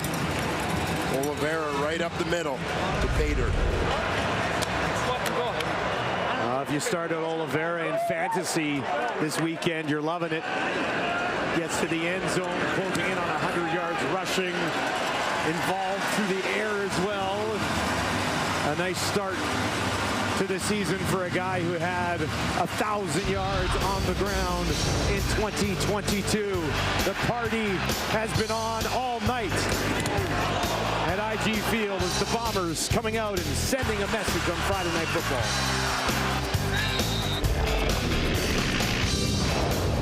Their way to finishing it, which I guess we can say the same about the Yard Dog. Quick update from the first quarter. About halfway done this thing. You've done nice work there. Yeah, thanks, man. I've been working hard on this tonight. Yeah. It is, it's delicious. It's $45, but it's delicious. Look, everything's delicious here if you're a Bombers fan tonight. This is a pretty dominant performance start to finish so far. Yeah, it really has been. They've looked very good, obviously, offensively, and I think that's the number one thing that people look at. I think for those who are maybe concerned about the Bombers being a year older, couple sacks for Willie Jefferson, a couple big hits for Adam Big Hill, and the veteran guys are looking like they've still got it. At some point they get older, right? Like we say every year, oh, this year? Well, and it's only week 1, we get it, but yeah, it's a nice start. Yeah, you know what, I in the grand scheme of things, agree with my guy Milton Stiegel 100%. Father Time remains undefeated. The Bombers are just putting up a hell of a fight. That man, 33 years old, trying to establish something here in Hamilton, but finds his team down by 22 as we get going in the fourth quarter. Willie Jefferson, a big part of the defense for the Bombers here in the Friday Night Football opener. A little bit of a delay. They'll hand it off to Butler. Read well, and maybe a yard just back past the line of scrimmage. There's the longest-serving Bomber, Jake Thomas, out of Acadia University, involved in that stop. See Winnipeg's defensive numbers from last season. Whole lot of firsts. Here's the summary of that list. There's their defensive coordinator, Richie Hall. You mentioned Jake Thomas. He hasn't missed a game in 5 years. Nice to be available. Mitchell. That one knocked down by Alden Darby, who came over.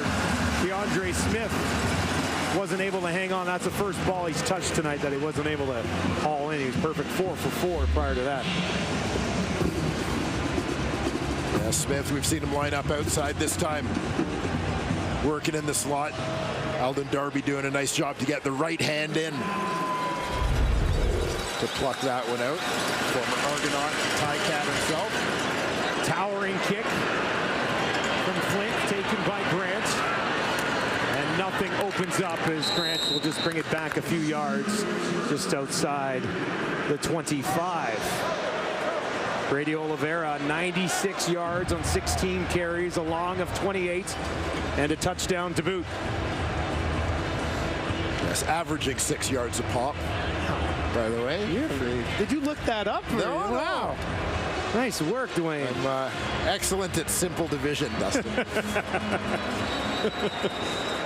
He only had 4 rushing touchdowns last year because they got the quarterbacks year after year, right? McGuire and Prukop, and they tried to bring Pigram in as well earlier today. He got stuffed twice, so maybe an opportunity around the goal line a little bit more often for Oliveira. He's 4 yards for 100 on the night. He'll get a couple of them there. I mean, I'll take this opportunity to lobby a little bit further. A return of the fullback dive. You know, bring back the old school fullback. Would you say a lost art? You know, it really is. Truthfully, I mean, the short yardage game has changed, exactly as you said, that it has become about eliminating the exchange. The fewer people that handle the ball, the better. We'll snap it to the quarterback, and he will be the only guy who will touch the ball. Keep it safe. Just a yard for Brady on that carry. 2nd and 9. Ticats are going to bring some heat. Collaros gets it away. Schoen trying to one-hand it as he was out ahead of Javian Elliott, but he could not haul it in with 12:45 on the clock in the 4th.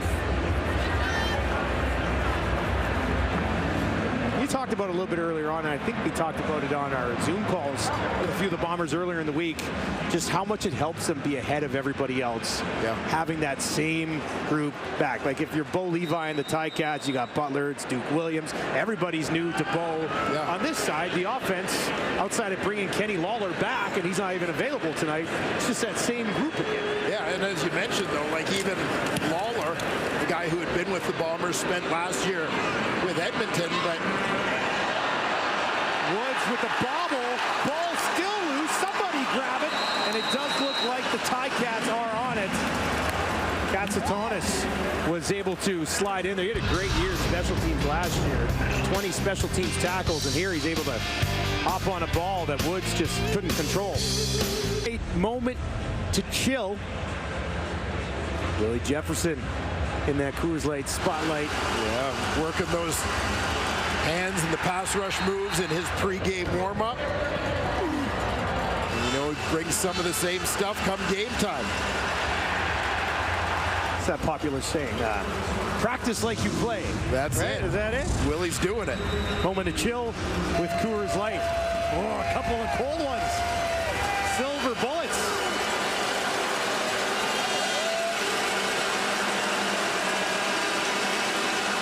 The crowd still getting on Bo Levi Mitchell here. Down the field looking for Duke. Goes up, and there's Holm again. How many times tonight have we mentioned Evan Holm making a play defensively? Doing a nice job there, but apparently coming down awkwardly. It looks like he's going to try and shake that one off. Duke Williams, who over the years has turned many a 50-50 ball into a 75-25 ball. But Evan Holm was up to the challenge on that one. Guy who Mike O'Shea describes as having maybe the best feet he's ever seen on a DB. Pressure from the Butlers. They dump it off to Butler. Broke one tackle, but the support was there. Demario Houston, who's having himself a game, came over there and finished things off. Yeah, Houston was kind of the guy that got things started here tonight with a first quarter interception. A sideline pass by Bo Mitchell. Had the interception on that two-point conversion as well.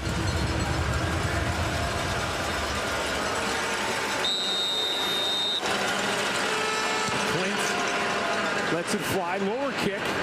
Driven into the arms of Grant. 3 regular season return touchdowns last year. A couple of big ones in the postseason as well. Demario Houston, great start to the season. About 11 minutes left here in the 4th quarter. Collaros, pressure right up the middle, dumps it off. Oliveira's got it, and he's got a ton of room. Oliveira, midfield and more, down to the 40, and eventually Adeleke is able to take them down. Second catch of the game for Oliveira. Another big one. Little play action on the screen. Looking to get, big boys are trying to get out in front. They're working for him. Oliveira turns the corner here. Mo Diallo, the last man, coming off that front line, trying to get to him.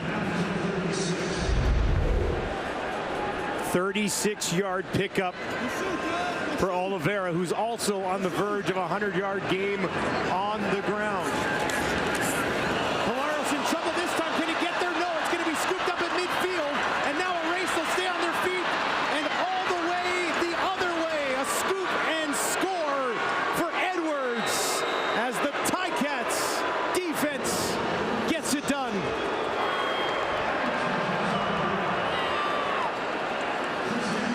Well, good anticipation there for the Tiger Cats in terms of disrupting that backfield flow for Winnipeg. You've got a fake to the running back, Oliveira, moving to the right, looking to get it to the receiver. Bailey coming the other way. Big Ted Laurent dents the offensive line. Newcomer Chris Edwards over from Toronto into the backfield as well. With a scoop and score, Tiger Cats with offensive, defensive, and special teams touchdowns. Just not enough. But all aspects of the game contributing for the Ticats. They'll go for two here to try to make it a 14-point game. Mitchell to the corner for Duke Williams. Almost had it. Was working against Lawrence, and he bats it away.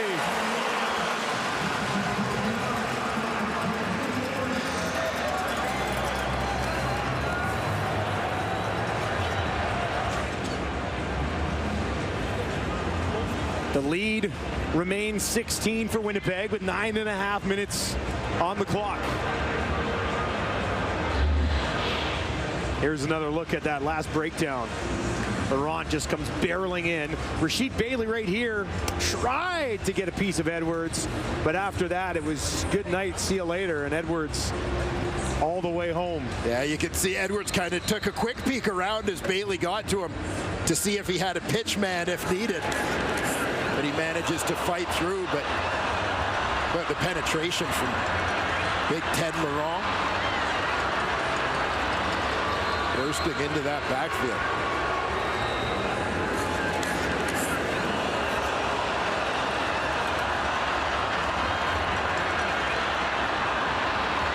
You can see the disappointment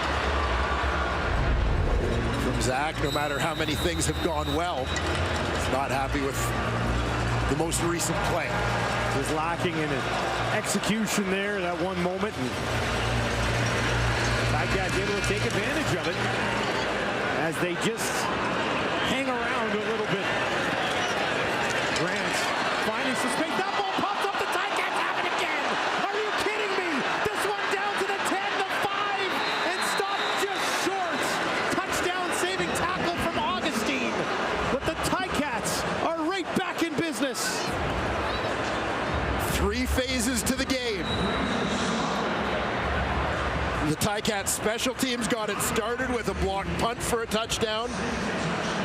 Offense scores a touchdown. Defense scores a touchdown. Special teams comes up with yet another big play here to set the Tiger Cats up on the Winnipeg 2-yard line. Hamilton Tiger Cats not ready to go away just yet. Grant pops it up, it's taken away. Sopik back, almost took it all the way. These are Sopik over in free agency from Calgary. Bombers crowd trying to get behind this defense. They'll hand it off, pushing through and getting there. James Butler. Touchdown Ticats, and they are still alive. Well, Orlando Steinauer told us at halftime we'd see a different team in the second half. We wondered on those first couple of possessions how it was going to go, as they had an early turnover in the third quarter, but the Ticats showing absolutely no quit in this football game, fighting their way back here in the fourth quarter. And now they will look to make it an 8-point ball game with still 9:04 left to go in the fourth quarter. Mitchell, two here would be huge. Four options out to his right. Looks that way, throws that way. Williams has it. And we've got an 8-point ball game for Friday Night Football at IG Field.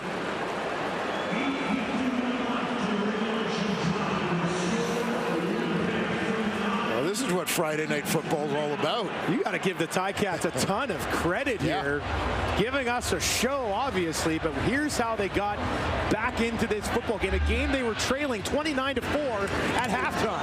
Yeah, got it started with the punt block. Bayless recovers that for a touchdown. The offensive touchdown for Hamilton in between by Tim White. Then defense comes up big. Chris Edwards scooping up the fumble, rushing that in, and a massive play on special teams here. Kyle Wilson with the hit, Fraser Sopik with the return. James Butler punches it in from the 2-point convert to Duke Williams, and something that never felt like it was going to be a one-possession football game is a one-possession football game. 70 combined points with 8:50 to play. And that ball out of bounds. That hurts. At the 26. Illegal kick out of bounds. Hamilton number 47. Winnipeg elected to take the ball first down. So that'll place the ball all the way up at the 50. Can't really have that when everything's going your way, right? Yeah, to give them that field position without at least making them work for it. We'll see if the Bombers get back on track here. Maybe some Brady Oliveira right up the middle. He's got 17 carries, 98 yards, 2 catches for 58 yards. A touchdown in there as well. And he stands to the right of Collaros, who's going to be throwing, gets it to Schoen, about 5 yards before he's wrapped up at midfield. 5th catch of the game for last year's Rookie of the Year. A big second down play here for Hamilton, simply because you don't want to let Winnipeg into your territory to start creeping into field goal range to turn this into a 2-possession game again.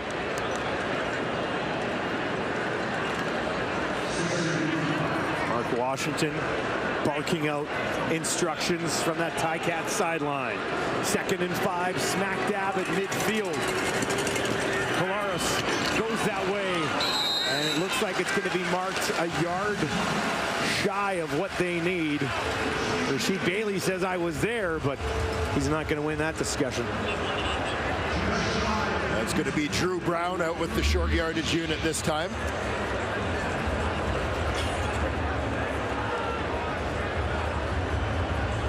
Well, if the Ticats can get another stop here, and they did a couple of times on short yardage with Pigram in the game earlier. Yeah, big goal line stand. Get the ball back right at midfield. Brown looking for the push ahead, and he's got enough right behind his center, and he takes it down inside the Ticats 50.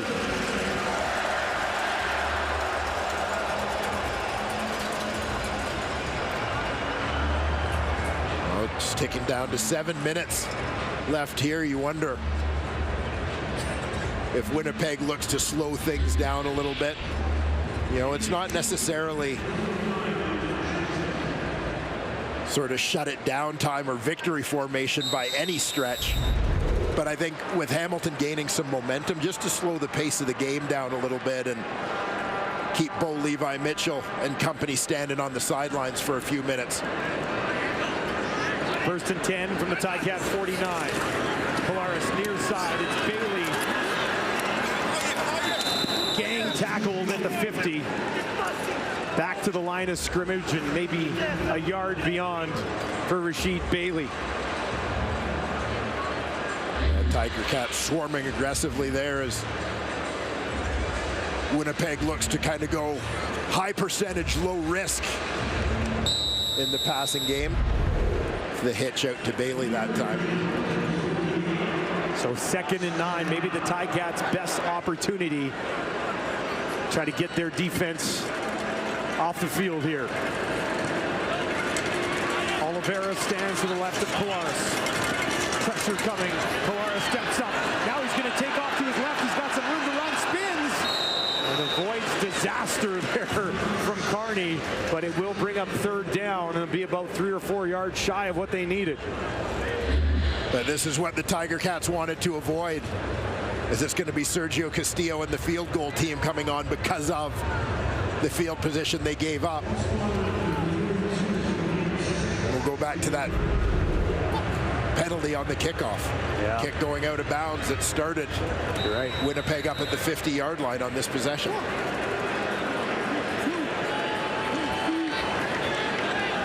From 50 yards for Castillo to push this lead back to 11. Castillo has it.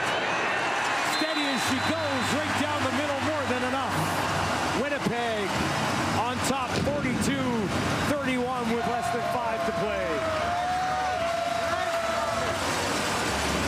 Interesting night for these two quarterbacks. Here's Bo Levi Mitchell on the guy on the other side of the ball. As a friend, I'm excited to watch him do what he does. As a competitor, I hate it because, you know, it makes it tougher to come out and play Winnipeg every day. You know, but as a fan of football myself, I love this game. It's fun to watch people play this game at a very high level. And as a guy that wants to be the best in this game and be the best in this league, you know, it's a fun challenge. The respect I have for that guy is tremendous. Interesting relationships between quarterbacks around the league. Multiple flags here. Illegal procedure. Hamilton, number 64, 5-yard penalty. Will replay 1st down.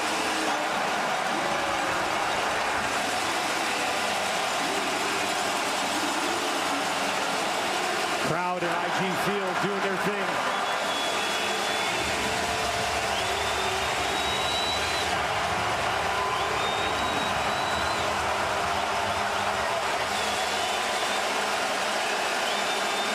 First and 15 for Mitchell. To the right, a completion. And a big chunk there from Tyler Ternowski. His 2nd catch of the game. And Ternowski, the University of Waterloo product.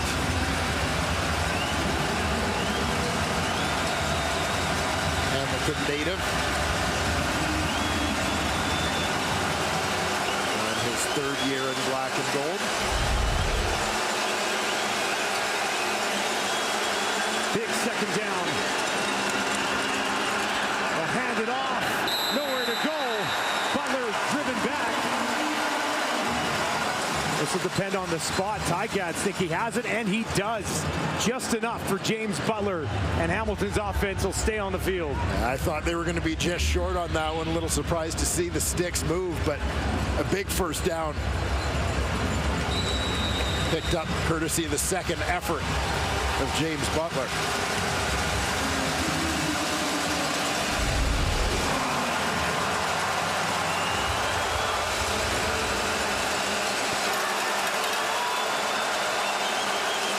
First and 10 from their own 50. Mitchell wide open. Godwin wrapped up by Big Hill, finished off by Clements as he comes over to help out Biggie. And we are inside 3 minutes. Don't go anywhere.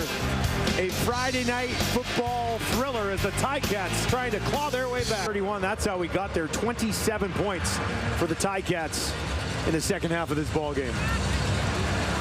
Build on the positives. If you're Hamilton, they'll take a shot here and see what they can do in the final 2:45 to make this a ball game, but definitely some things to build on here in the final 30 minutes.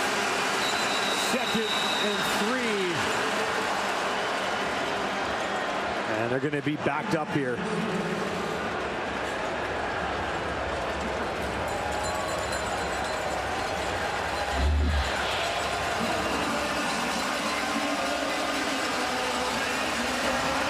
Legal procedure. Right guard Coulter with Manzi. Number 64.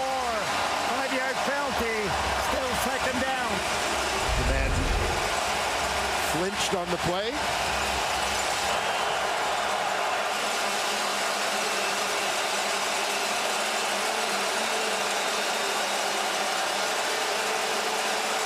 Ticats need 8. Mitchell in the pocket.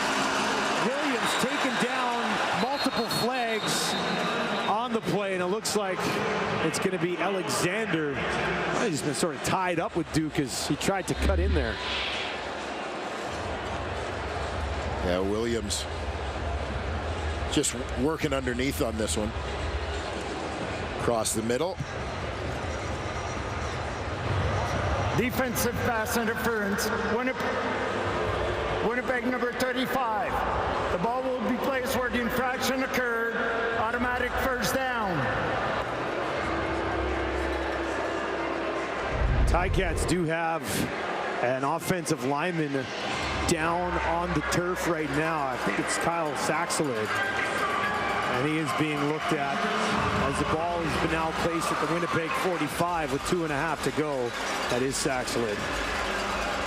Looks like he's kind of trying to reach down towards his left leg that's stretched out there. And they'll help the big fella up. Spent a couple of years in Edmonton, 2019 and 21. He was acquired along with linebacker Grant McDonald, a draft day trade last year. Talked about it a little bit earlier. Here's Zach Collaros the other way on Bo Levi Mitchell. I've just always liked his style. You know, he's confident out there. Obviously, you know, he has a great arm and he's very accurate and can throw the ball downfield. But you know, I've just always liked the way that he plays the game. Nothing really seems to bother him. He'll go out there, whether he throws an interception or a touchdown, you really can't tell the difference. You know, he just carries himself with a lot of poise and a lot of confidence. So I've always, you know, really admired that about Bo. Mutual admiration. Yeah, and kind of neat. We heard that the two of these guys actually got to throw together a little bit this offseason. As Collaros spends his off seasons in the greater Toronto area, Bo moving to the Hamilton area, so also in southern Ontario. Pressure from the Bombers, and Jefferson knocks it down. And that'll bring up 2nd and 10, second knockdown of the game for Willie.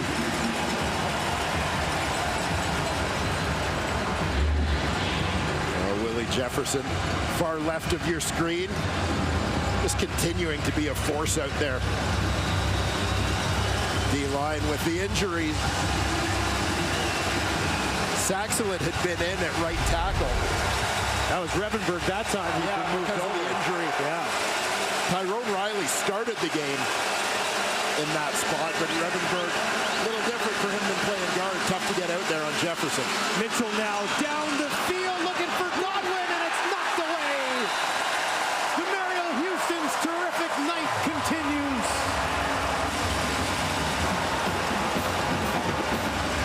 It'll be interesting to see over time kind of the fine-tuning of the deep passing game for the Hamilton Tiger Cats.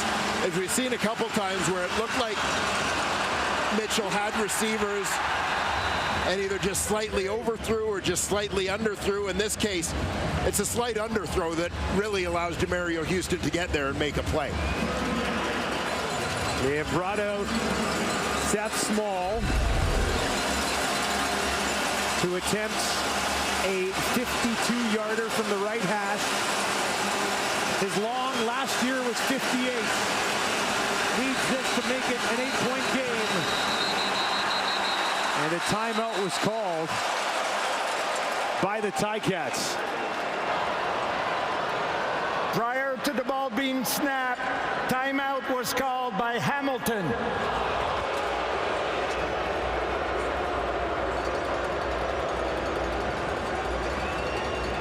So a timeout at the last second.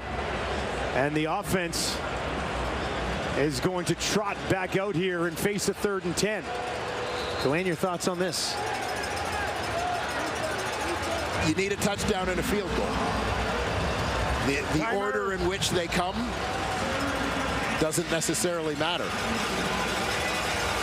Interesting to have that last second change of... Yeah, and there's an awkwardness to that whole field goal attempt. I don't know what that was either. Yeah. It looked like he was... Small was approaching the ball. He was approaching the ball before the ball was snapped. Yeah. Maybe a planned fake that didn't go as planned. Now 3rd and 10. Mitchell's got to have it here. 3 options to his left. Mitchell's in trouble and he'll be taken down. Celestin Haba.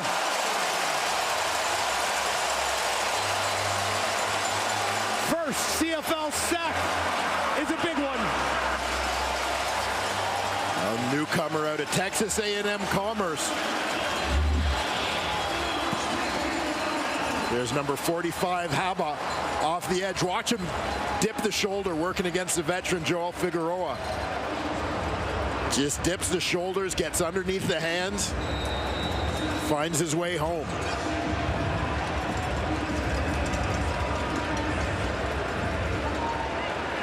A late arrival at Bombers camp, but a guy who quickly caught the eye of head coach Mike O'Shea. He's been a quick study.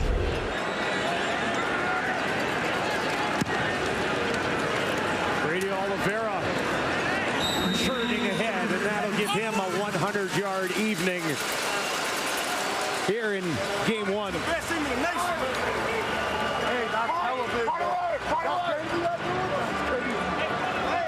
Stepping into this great Bombers defense, to be able to contribute in a huge moment in your first game has just got to go such a long way to feeling like you fit in. Yeah, getting the opportunity. We mentioned Jackson Jeffcoat in the second half. Forced to the sidelines. Big defensive man in the cushion.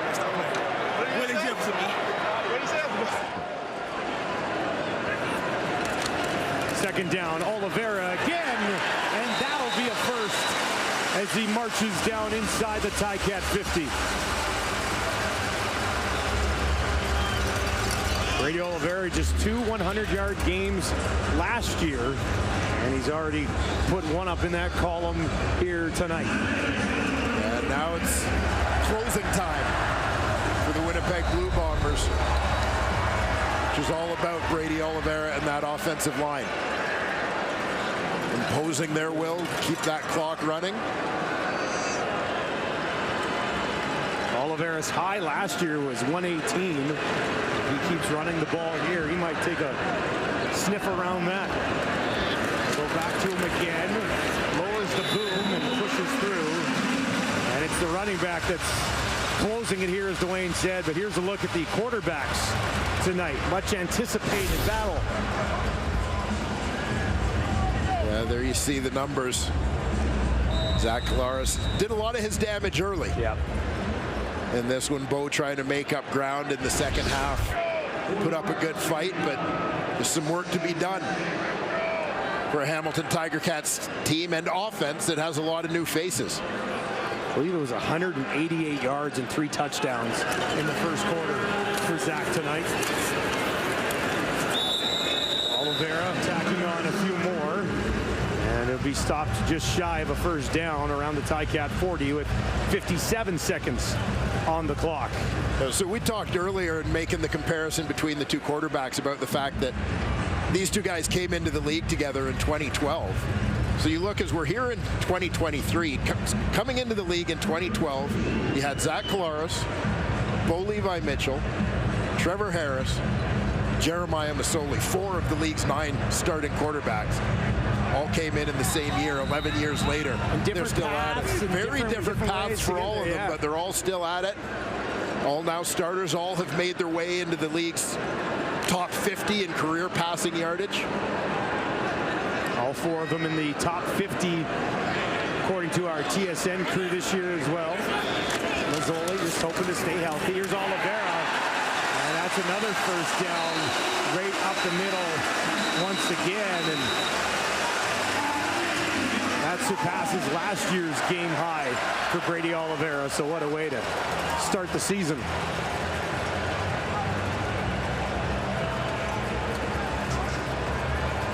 What about the Ticats tonight? Not great to start. An interesting way to get back in it. Yeah, I mean, good teams find a way. I think the Hamilton Tiger Cats tried to find a way tonight, but just not quite enough against what many consider to still be the top team in the Canadian Football League. Demario Houston celebrating a couple of interceptions and a big knockdown late in this game.